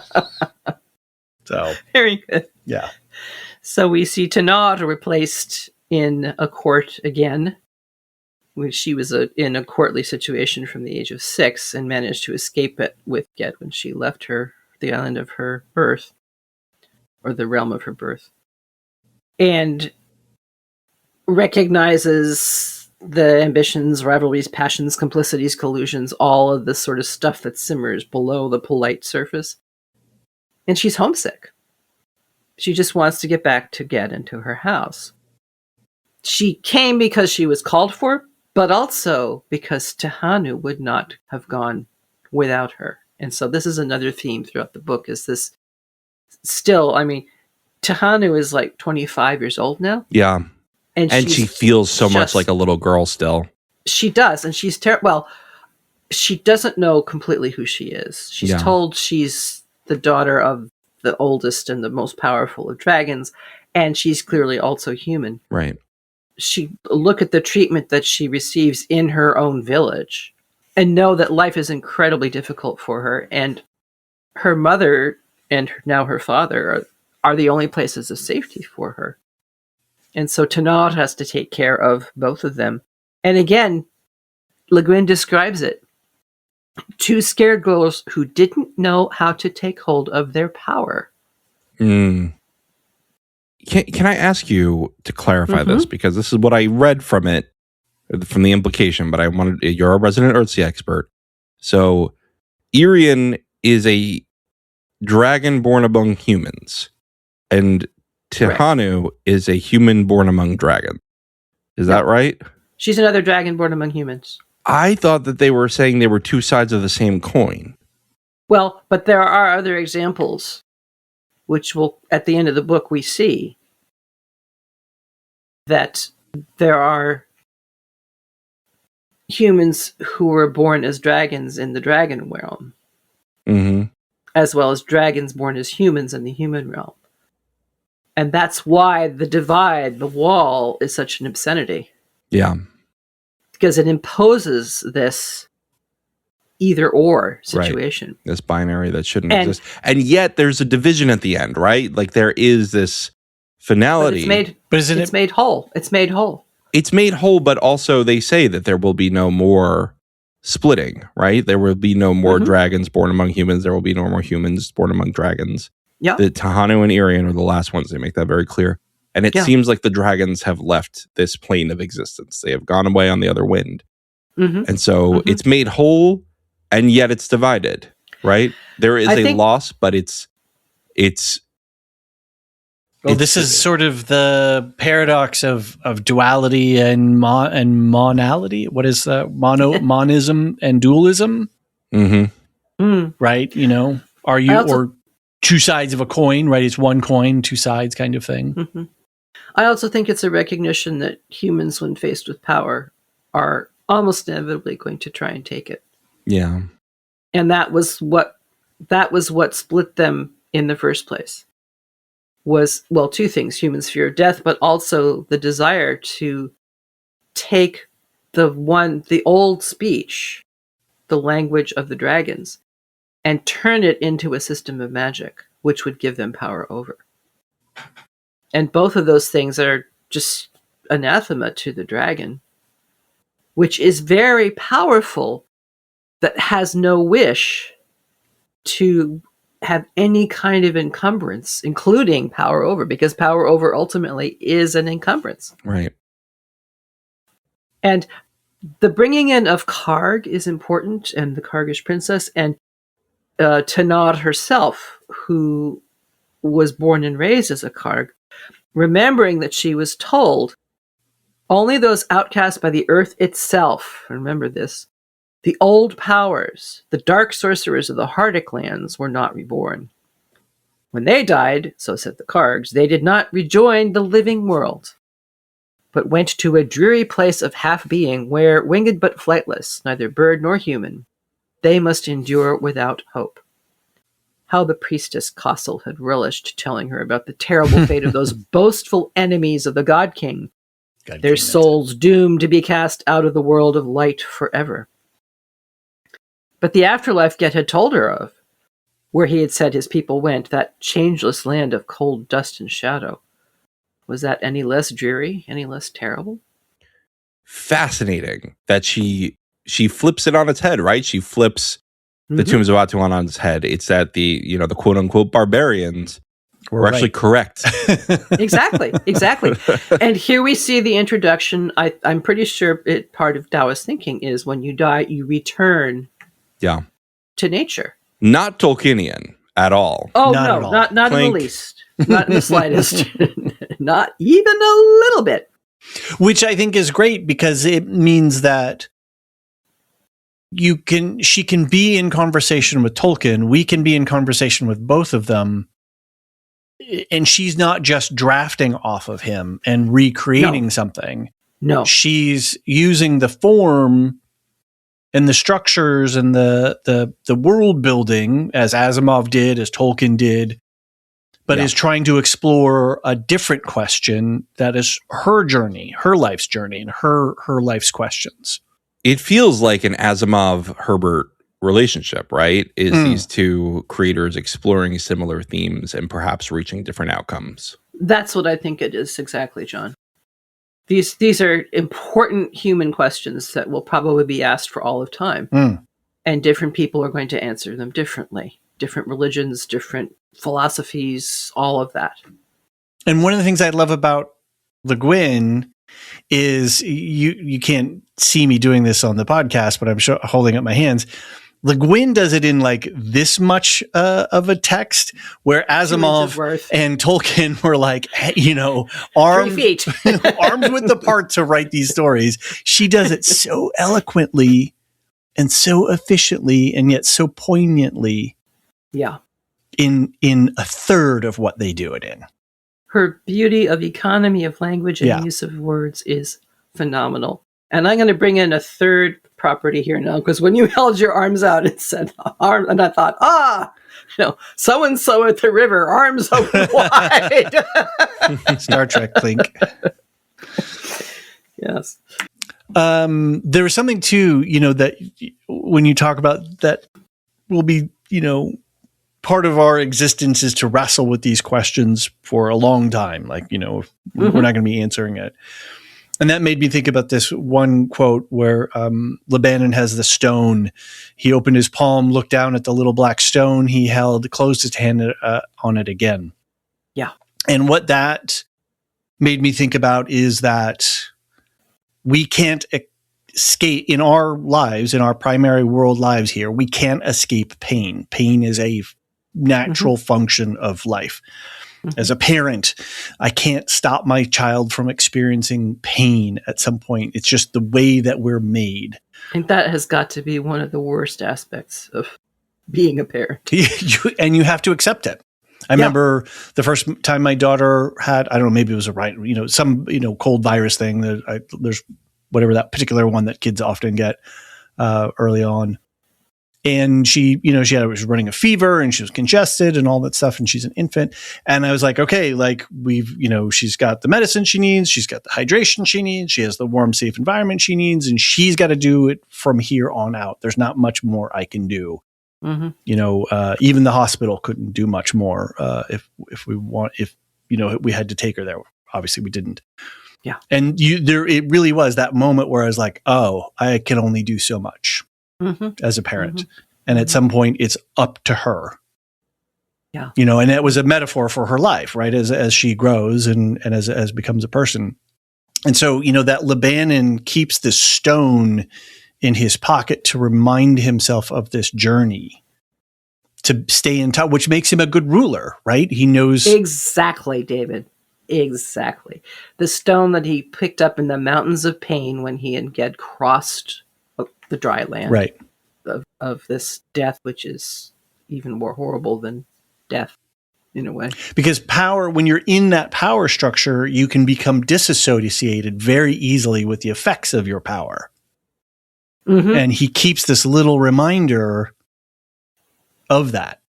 You know what it reminds me of? It reminds me of whenever the Roman generals would have a triumph and return to the Eternal City, having, conquered however many thousands of so-called barbarians. And he's riding triumphantly in this chariot through the triumphal arch. Supposedly at his feet, crouched down so that not everybody could see him, was a person whispering to him, "Remember, you are mortal." Can we talk about Tehanu a little bit? I think for the first time in this chapter, we see her using her power. And everybody who watches it is absolutely astounded. "Medu!" Tehanu called, and the answer came back like an echo prolonged. "Medu!" "What does it mean?" Lebanon asked, bending to Onyx. "Sister, brother," the wizard whispered. Tehanu was off her horse, had tossed her reins to Yane, and walking forward down the slight slope to where the dragon hovered, its long wings beating quick and short like a hovering hawk's. But these wings were 50 feet from tip to tip, and as they beat, they made a sound like kettle drums or rattles of brass.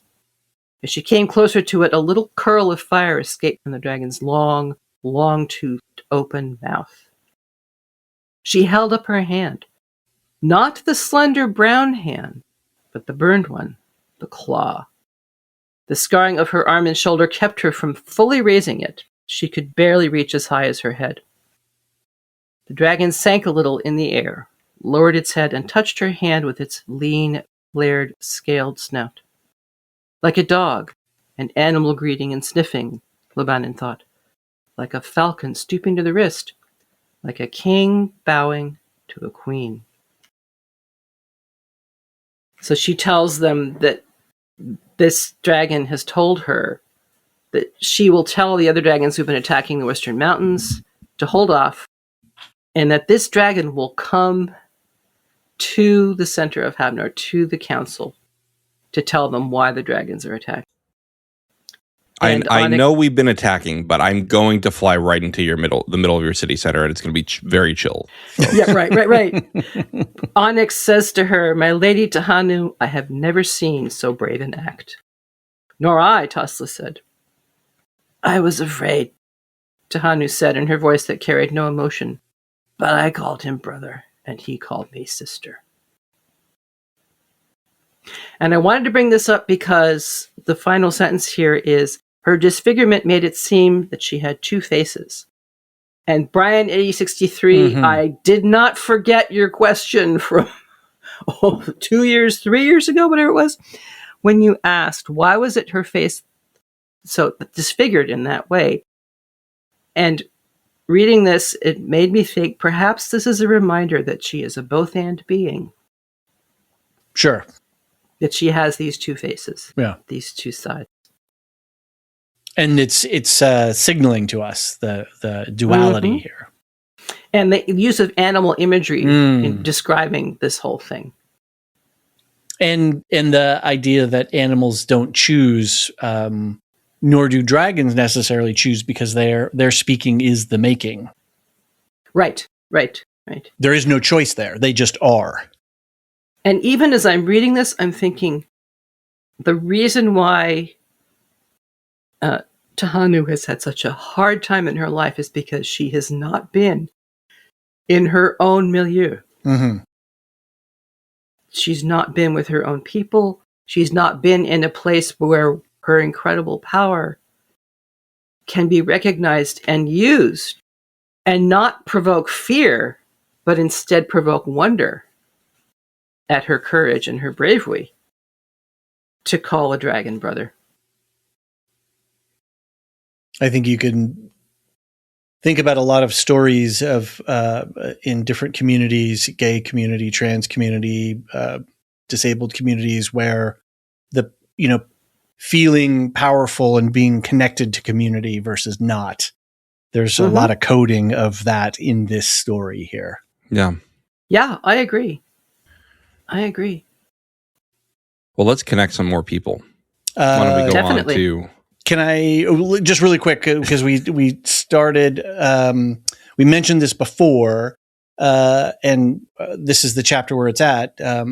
Did Ged believe that because he had lost his wizardry power, Lebanon must think less of him, must despise him? So the reason why Ged was staying away, right? He doesn't want to affect or influence anything just by his mere presence. Even though he has no power, he has a power of just in his being around. So he doesn't want to be there to mess with things, which is interesting. But then what's interesting is Lebanon's mind runs away with why is he he's not here, whatever. And that's our human minds. When we have a void of information, we're going to fill it. Yeah.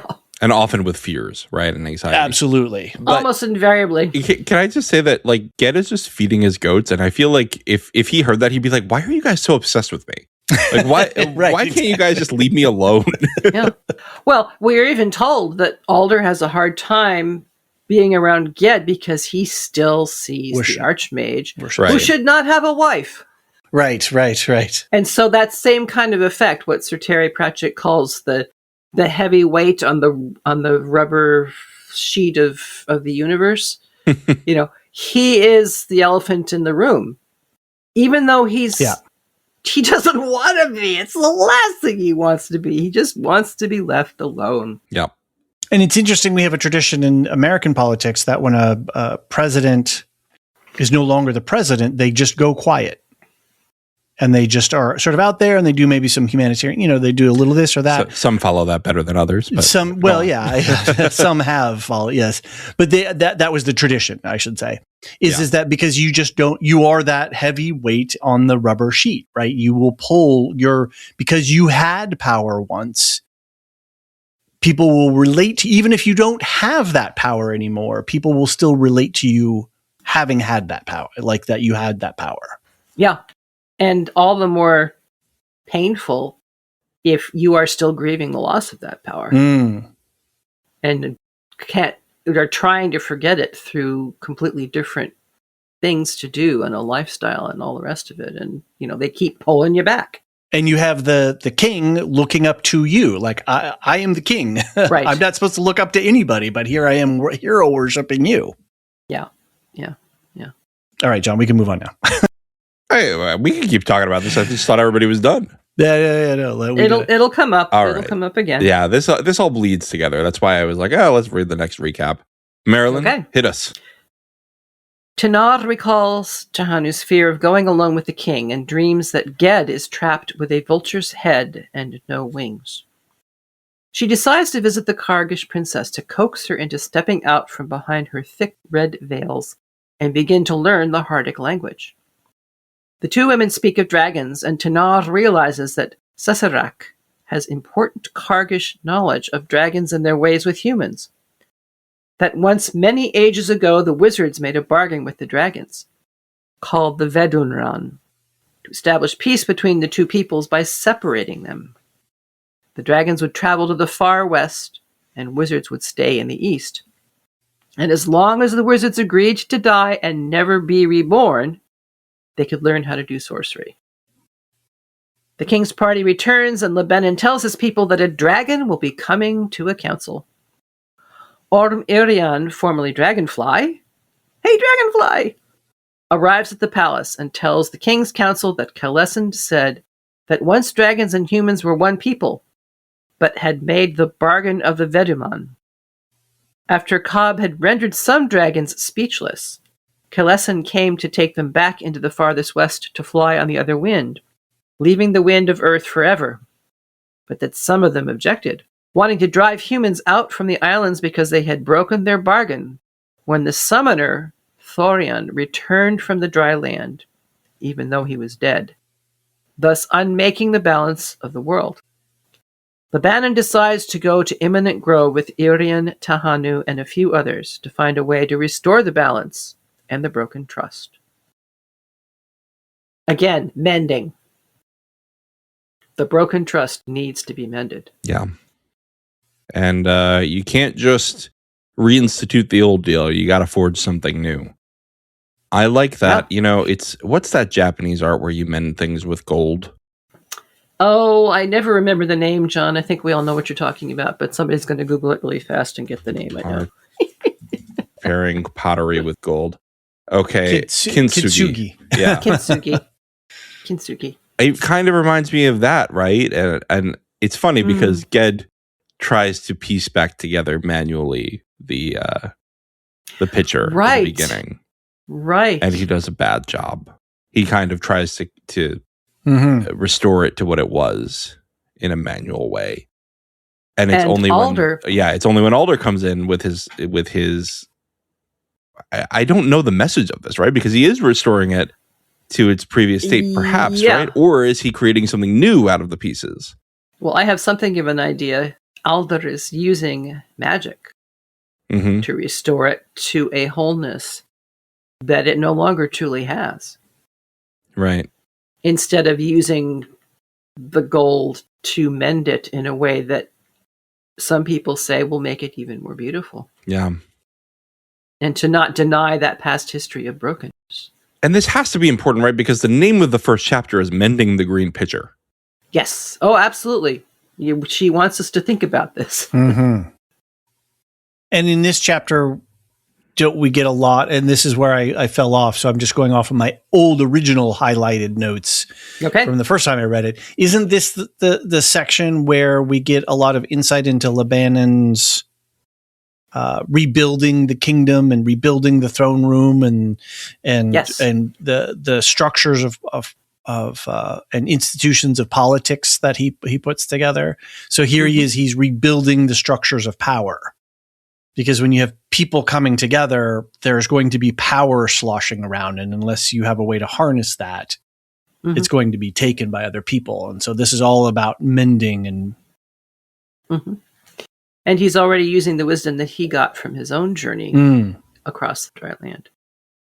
She's I don't wonder if in this she's like making some suggestions about how to structure politics, because there's the whole stuff about the counselors and the end of think.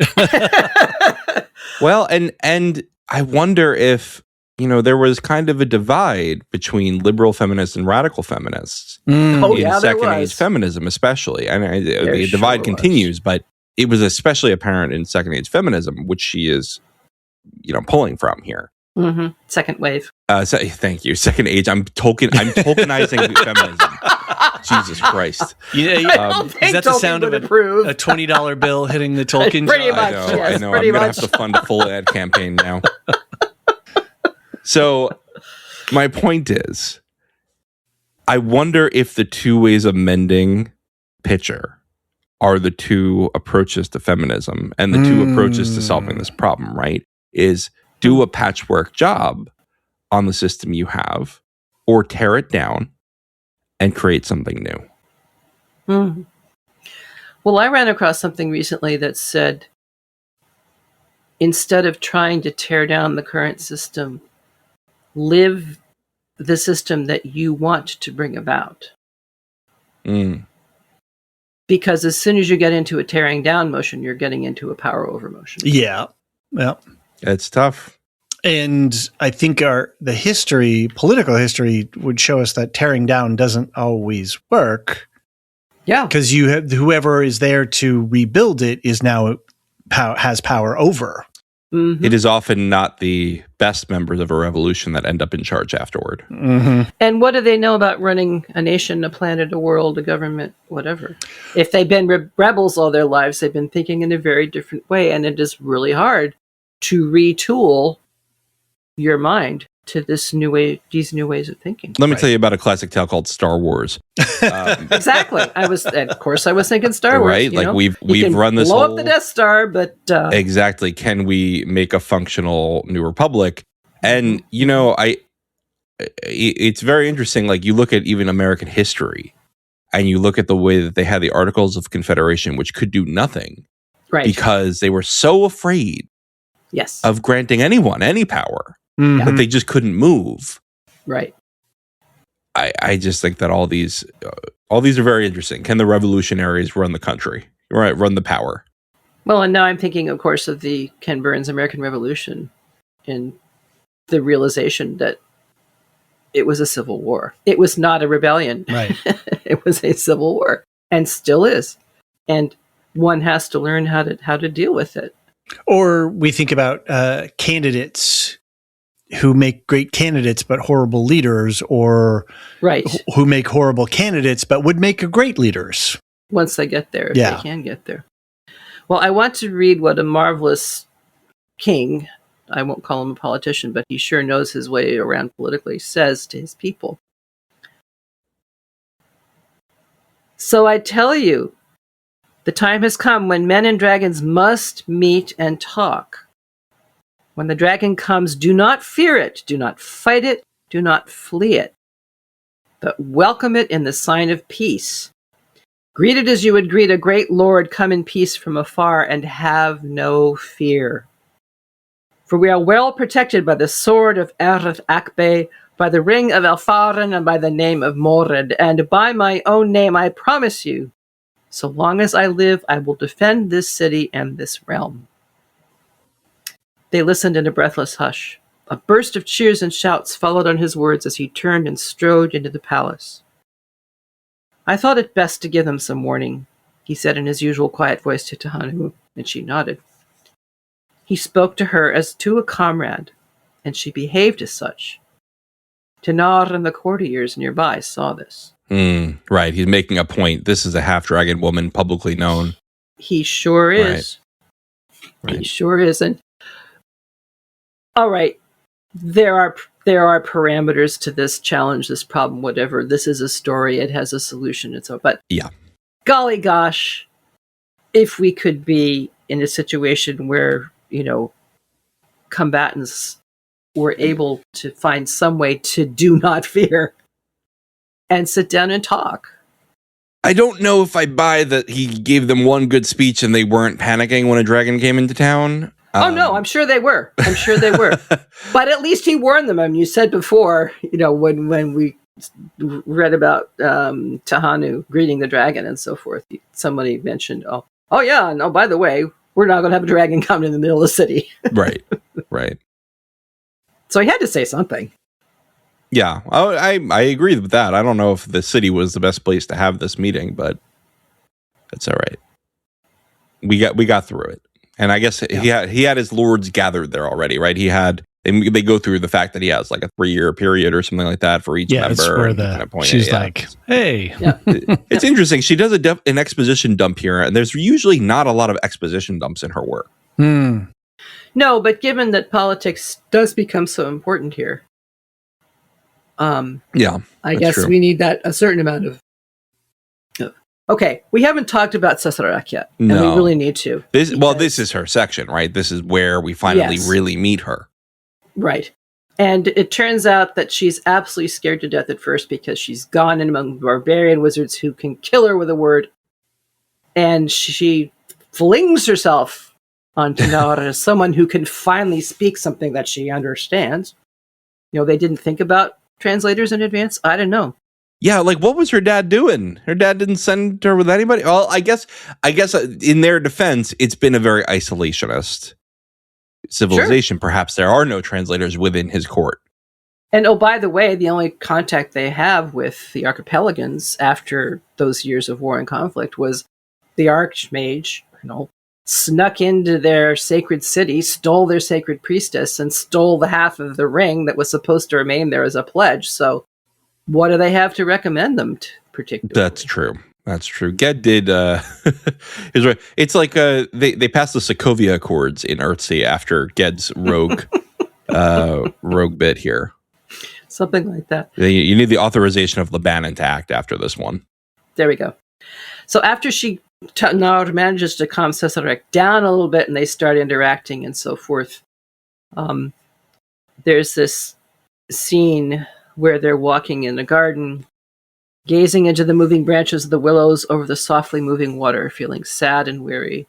Tanar said, "What you need to do then, princess, is learn how to make him like you. What else can you do?" Saserac shrugged mournfully. "It would help if you understood what he said. Bagagabagaba. They all sound like that. And we sound like that to them. Come on, princess. How can he like you if all you can say to him is bagada bagada?" I have mixed feelings on this. Go ahead. You go first. Okay. Well, there's the LeGuin afterward. She says in the text, "The one who surprised me was Saserac. I was never sure what she was going to say or do next. I didn't even know what she looked like till she burst out of her red tent and hurled herself at Tanar. New winds were certainly blowing in Earthsea, and this one blew in very fresh from the east, to the king's consternation and my delight." That's pretty funny. I like that. Yeah. And it's very clearly coded for the Middle East and yeah. Putting veils around women and all the rest of it. Was it over the top? I don't know. Perhaps to some people it is. When did this book come out? This book came out in 2001, right?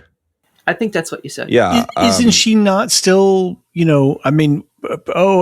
political marriage between a man and a woman? Exactly. Like these are still traditional forms, even though she's challenging the idea of gender and power. At the same time, there's still an element of not that.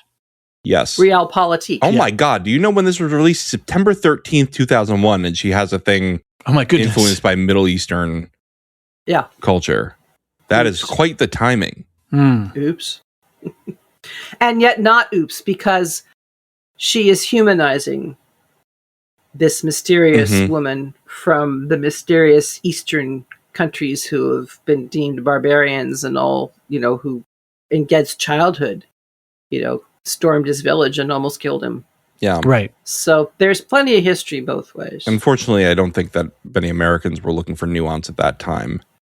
No, they were not. And that may be why this book didn't get quite as much notice as... Although it's not explicit. did. Like you could, if you wanted to be like, in the heat of the post 9/11 fever, you could, be like, this is a fantasy world. I don't have to think about it like that. There is, and that also is part of why I think speculative fiction, especially genre fiction, especially, is great at examining our biases and examining our world, because it gives you permission to let go of your biases, and to look at relationships outside of your preconceived notions. Yeah. The thing that gives me pause is she never suggests to Lebanon, hey, maybe you should learn some Kargish so that she could feel a little bit more comfortable. There is that. Though I give her a little bit of a break because Lebanon has a very busy job. He does. And the princess's job all day is to kind of just be in her chambers and enjoy herself. Well, and remember, early on in the book, she's trying to reach out to him and say, yes, what are you doing? Well, yeah, and she does give him a lot of crap. Cuts her off. She gives him a lot of grief. And he cuts her off entirely. Yeah. And instead of being, reminding her of her own son, as he did in the book Tahanu, she doesn't recognize him.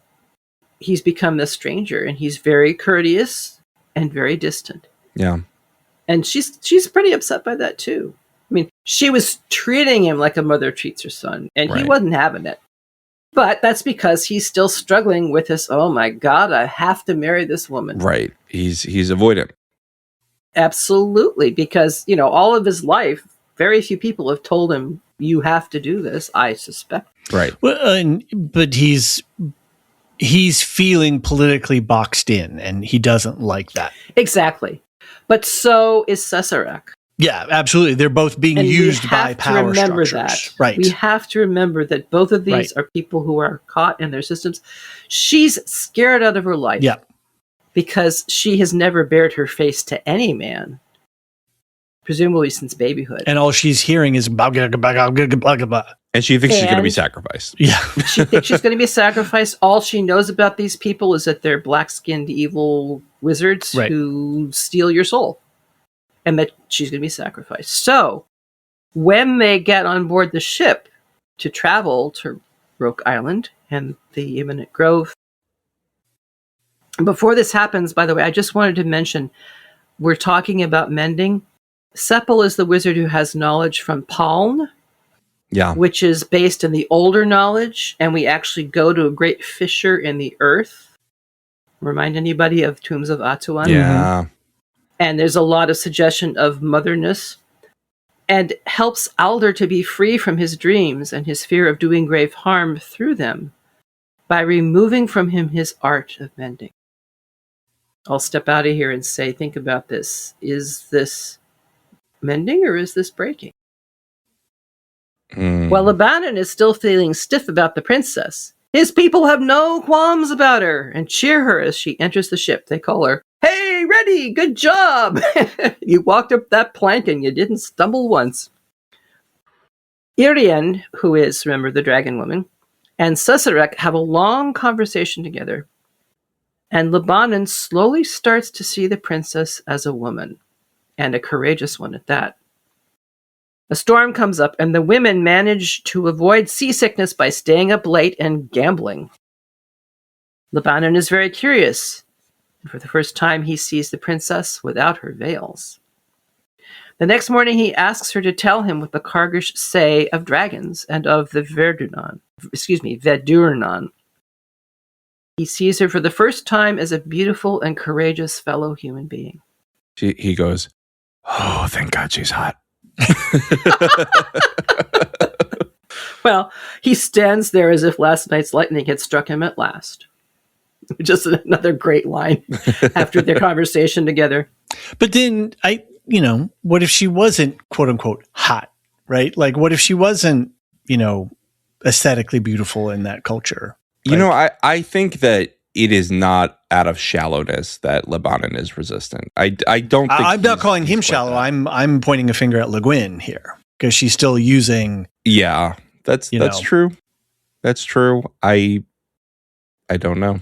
Yeah. Ursula, would you like to say anything about it? How often does her beauty get mentioned, though? Not often. I don't think it mentions much at all. I think she's very tall, and that comes That's up about again it, and right. again and Yeah, again. I think it's when Tanar first sees her and when LeGuin first sees her. So both reveals. That's when it's stated that she's beautiful. Which, and so the first time, it's fine. and then that's it. Yeah. And all of this is other, about the other and how we other people and how we are othered. But then also the same thing with Ged staying away, and LeBanon doesn't know why then he ends up making up reasons. Yeah. And then so when we don't ask questions and we don't sit with somebody and say, hey, what's up with you and your world? Tell me about it. I'm interested. Our mind is going to, at least our human mammalian brains are trying to preserve ourselves, right? It's about safety and about not getting eaten by that saber-toothed tiger, right? Like, so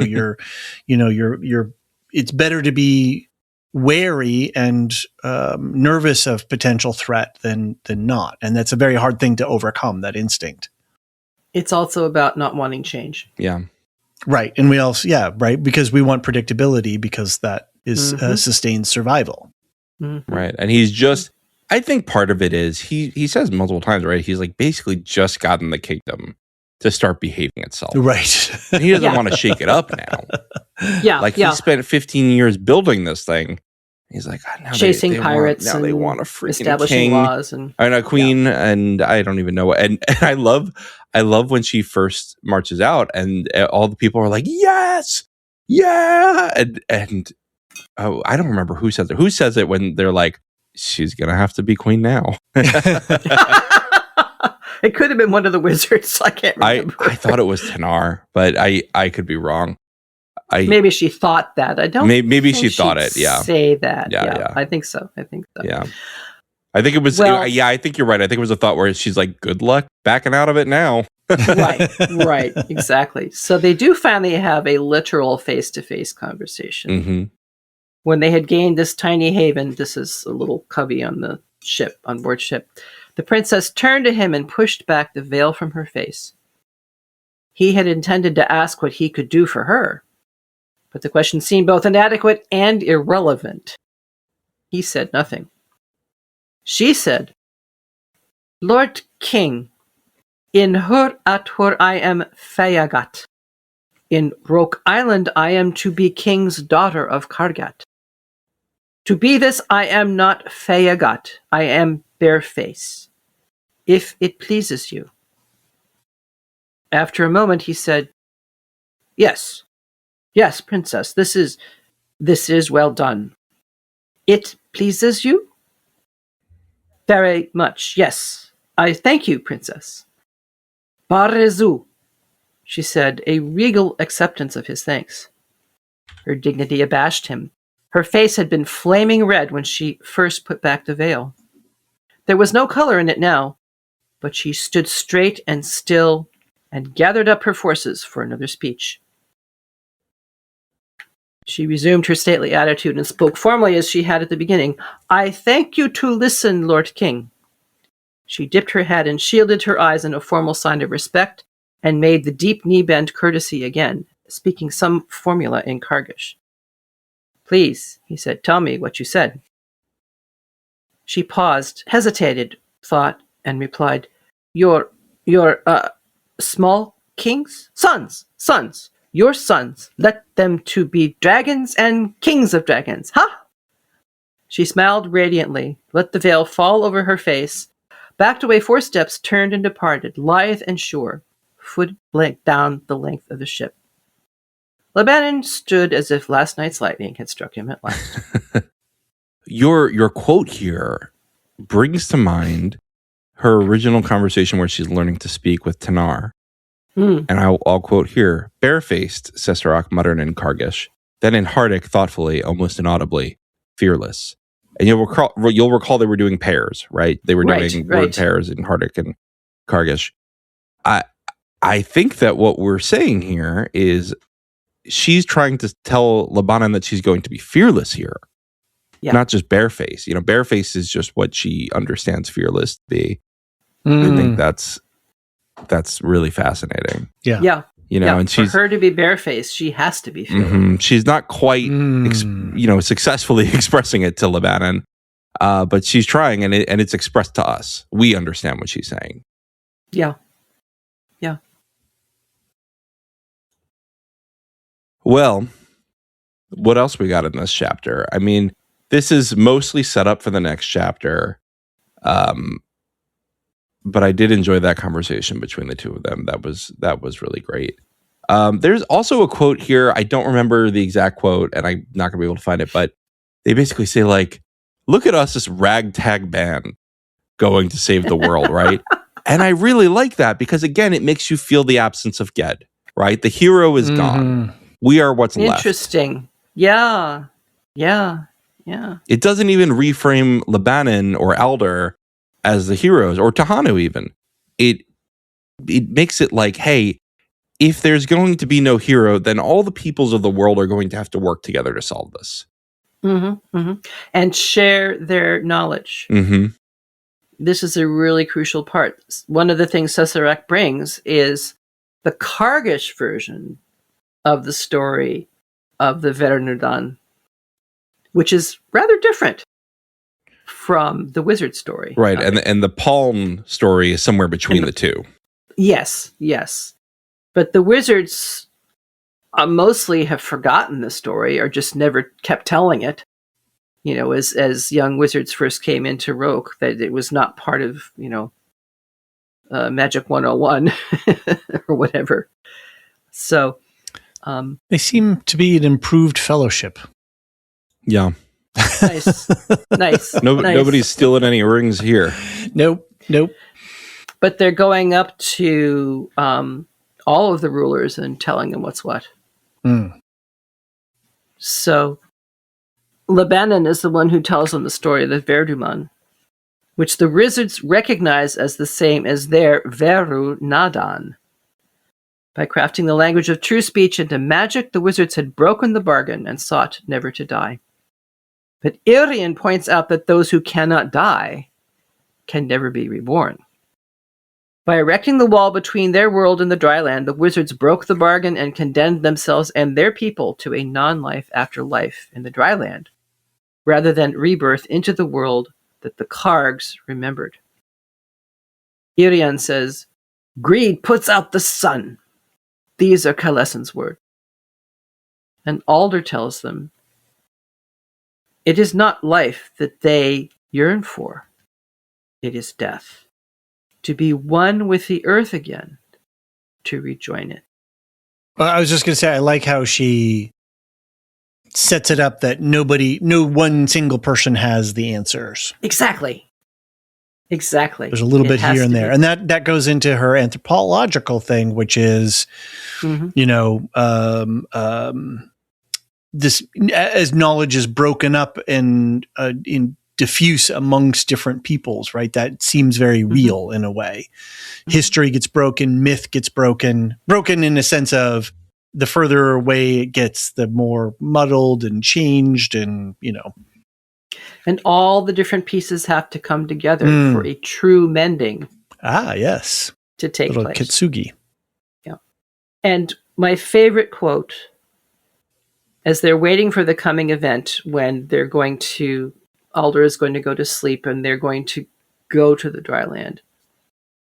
Tanar and Sessarak both admit that they fear death.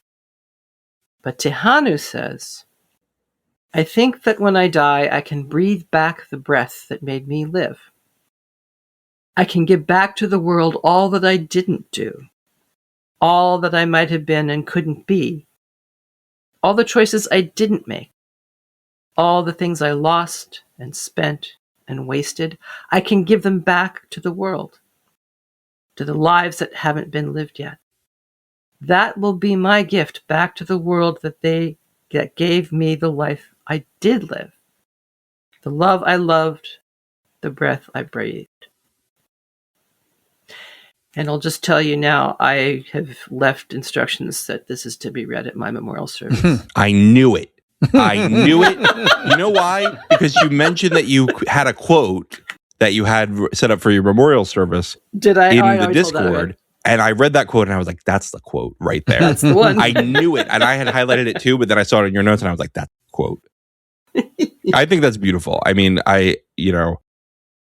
read this book twice now. I read it once in 2024 when we were originally going to cover it. I read it once now. And I'm in a different place in my life now. I'm in a grieving stage of my life. And reading that quote was honestly very healing for me.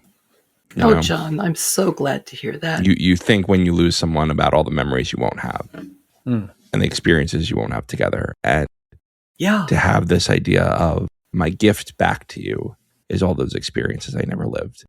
Mm-hmm. And that we never shared. We're 2 hours into the podcast and now I'm going to start crying. Go right ahead. Well, and that's what I when I learned of it, and I've always appreciated instead of saying condolences, but to use the Jewish tradition, which is, may their memory be a blessing. Yes. Mm-hmm. I find a lot more. There's something about that works better for me. Well, I have picked that up as well. Hopefully it's not offensive to do that since I'm not Jewish. I think I think it's totally fine. I think it's a wonderful wisdom way is to wisdom, it. Right? I certainly think so. As the Kargish and the Hard share, we can borrow from each other as well. There you go. Mm-hmm. So the wizards on Roke and Ged on Gaunt both sense that the dead draw near and the walls of stones are approaching. Alder wakes on the hill and leads Tahanu to the wall to unmake it at last. All the wizards join in along with the dragon people, while Tanar and Cesarak remain behind to keep the house.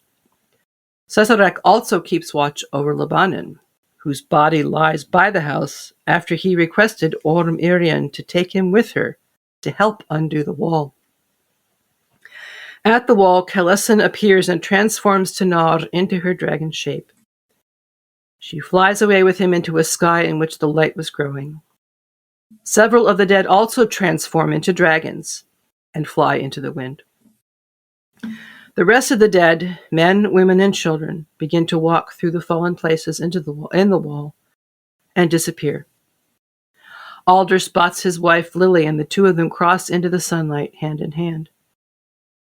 The Banan is standing and watching dawn in the east, where no light has been before. Kalesan comes to him and says, "What was divided is divided."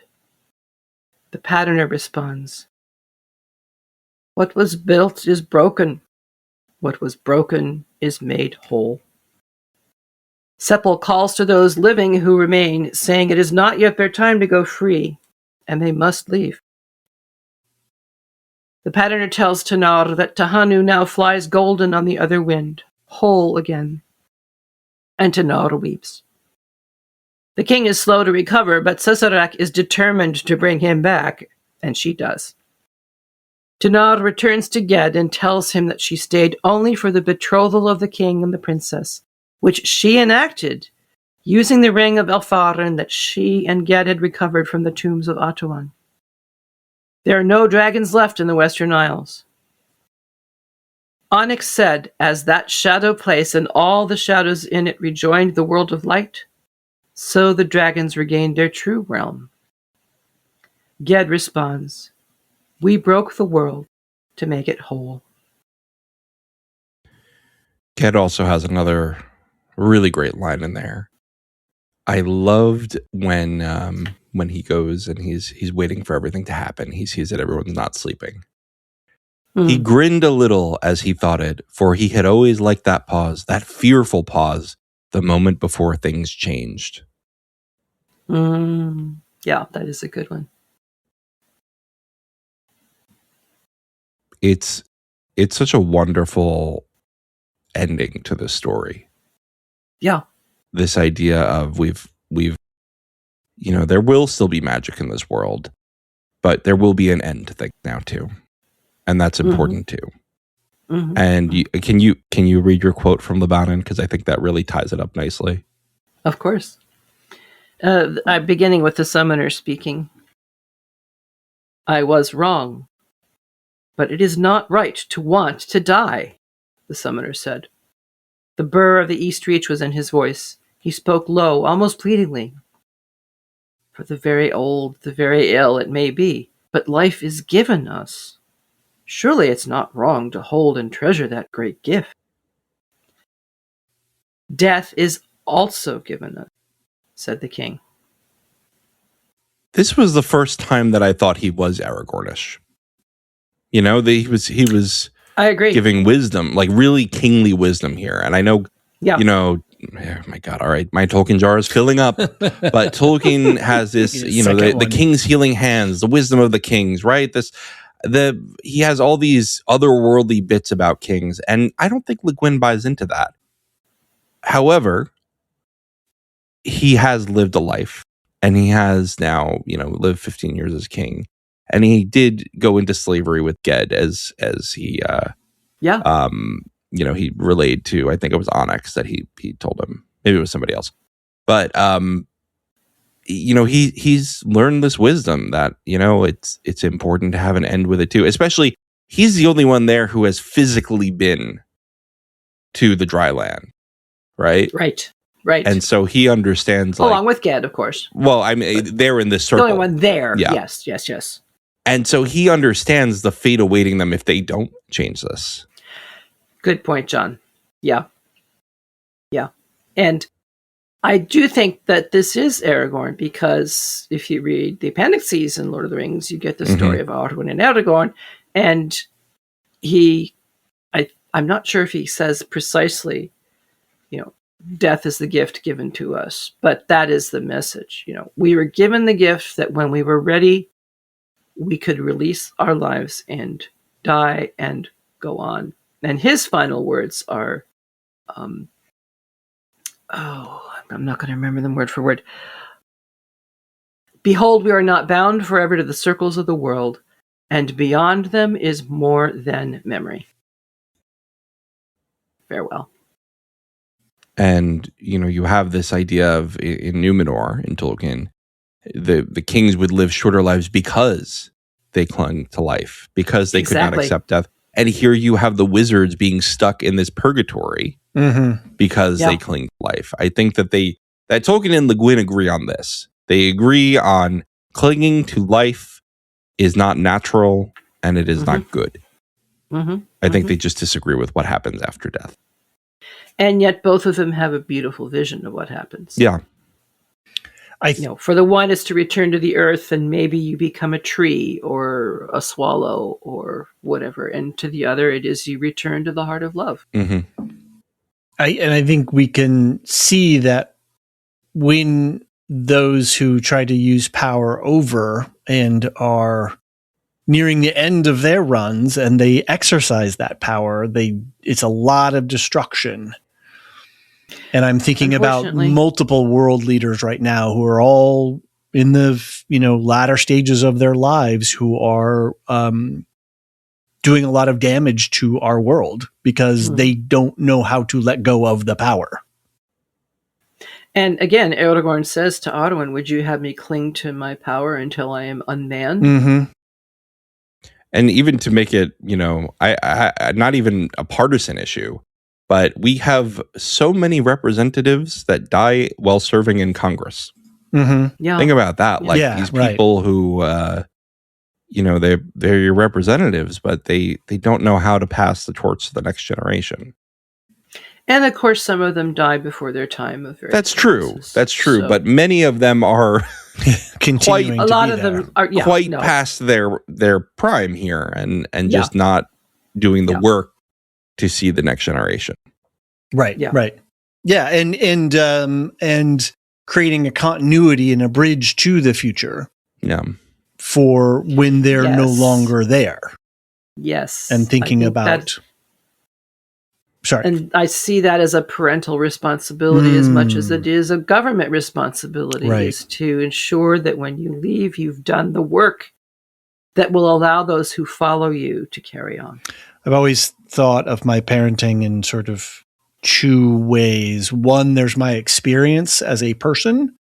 It's a thing that I've done. I've, skied down a mountain. I've hiked a thing. I've flown in a plane, whatever, right? I've checked, Sure. Been a parent. But I also have a responsibility that this person, who is their own person, by the time that they're of legal age, they have enough skill and habit and practice and knowledge to be able to drive their own life. Right. Mm-hmm. There's a responsibility for me to, Mm-hmm. Wide parameters, but yet,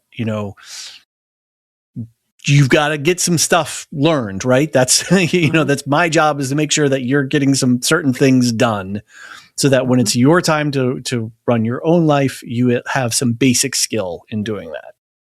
Including learning how to fail. Yes. So that you can learn the resilience of right. accepting imperfection and getting up and maybe doing it even better next time. Right. And that's that little pebble of stone that you have to carry in your pocket, is the failure of the pain of failure. Nice. And only you can experience that. We've all experienced it, but it's yours. It belongs to you. And you have the choice what you do with it. Yeah. And we can take out our stones and we can compare them, but that one's yours. Put your stones back in your pants, sir. Sorry. Actually, no. I have never believed in the pain Olympics. No, exactly. Right. We can talk about our pains and we all have them, but yeah, we can't compare the weight of them. It just is. And what's a horrible downtrodden thing for me might be something that somebody else would be much easier to deal with. Right. So how do I know?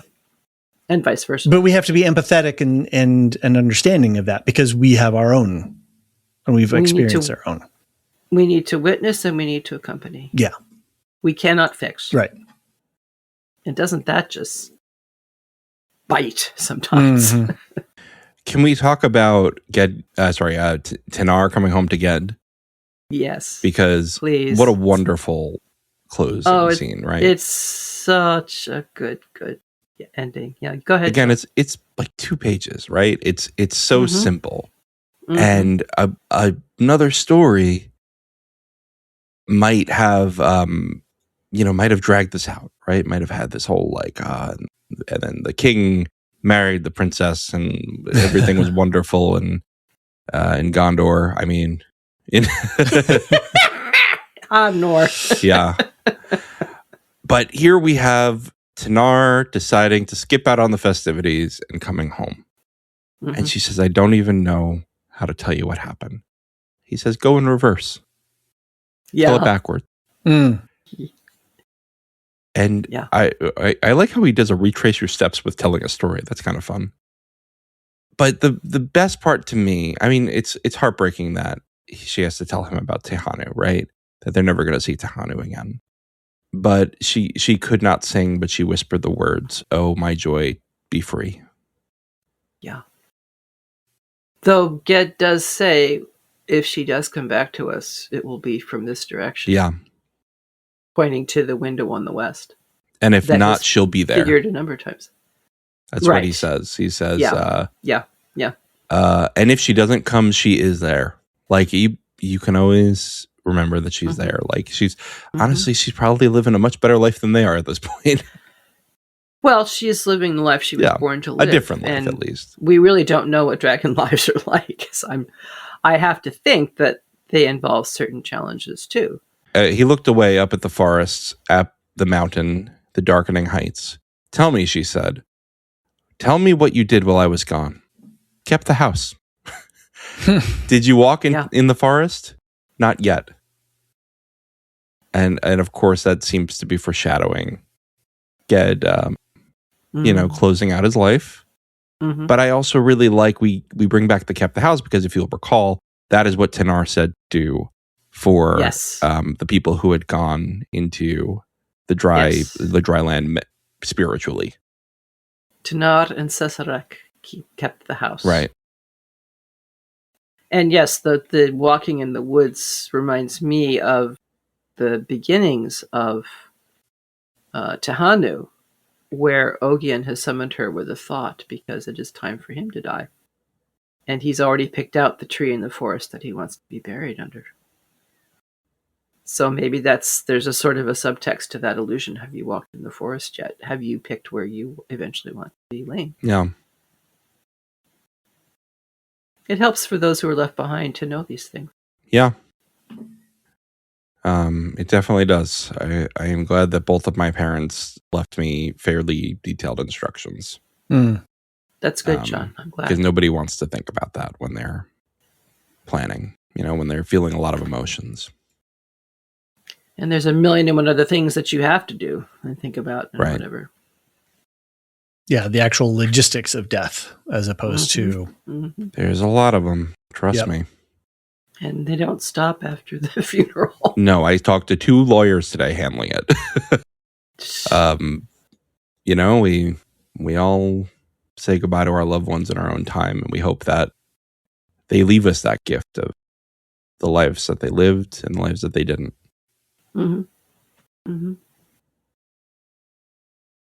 I think that's a great place to put it, to leave it. I agree that it's 2 hours and 11 minutes, so. We did it. Indeed, I told you, David, we weren't doing a part 2. Thank you for doing that. Thank you for running the sand timer. Because listen, if we didn't finish it tonight, it would be 2028 before we finish this again. Unfortunately, given our track record, there's probably some truth to that. Well, it's been such a lovely journey, and I hope that at some point we'll be able to revisit some of the tales from Earthsea. I would like that too. There's some really good ones there. Yeah. There is one actually that includes Geth's dying. Oh yeah, I kind of remember that. I've read a couple. He sails away. Yeah. Does he sail into the west? You'll have to read it and find out. Well, that's a Tolkien joke. I know. How many coins do we owe now? I was going to let you put it in your jar, right. not mine.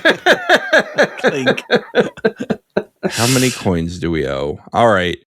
Well, we finished Earthsea, everybody.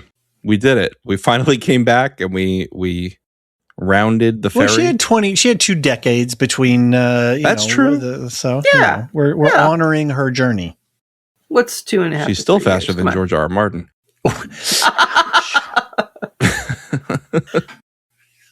So, alrighty.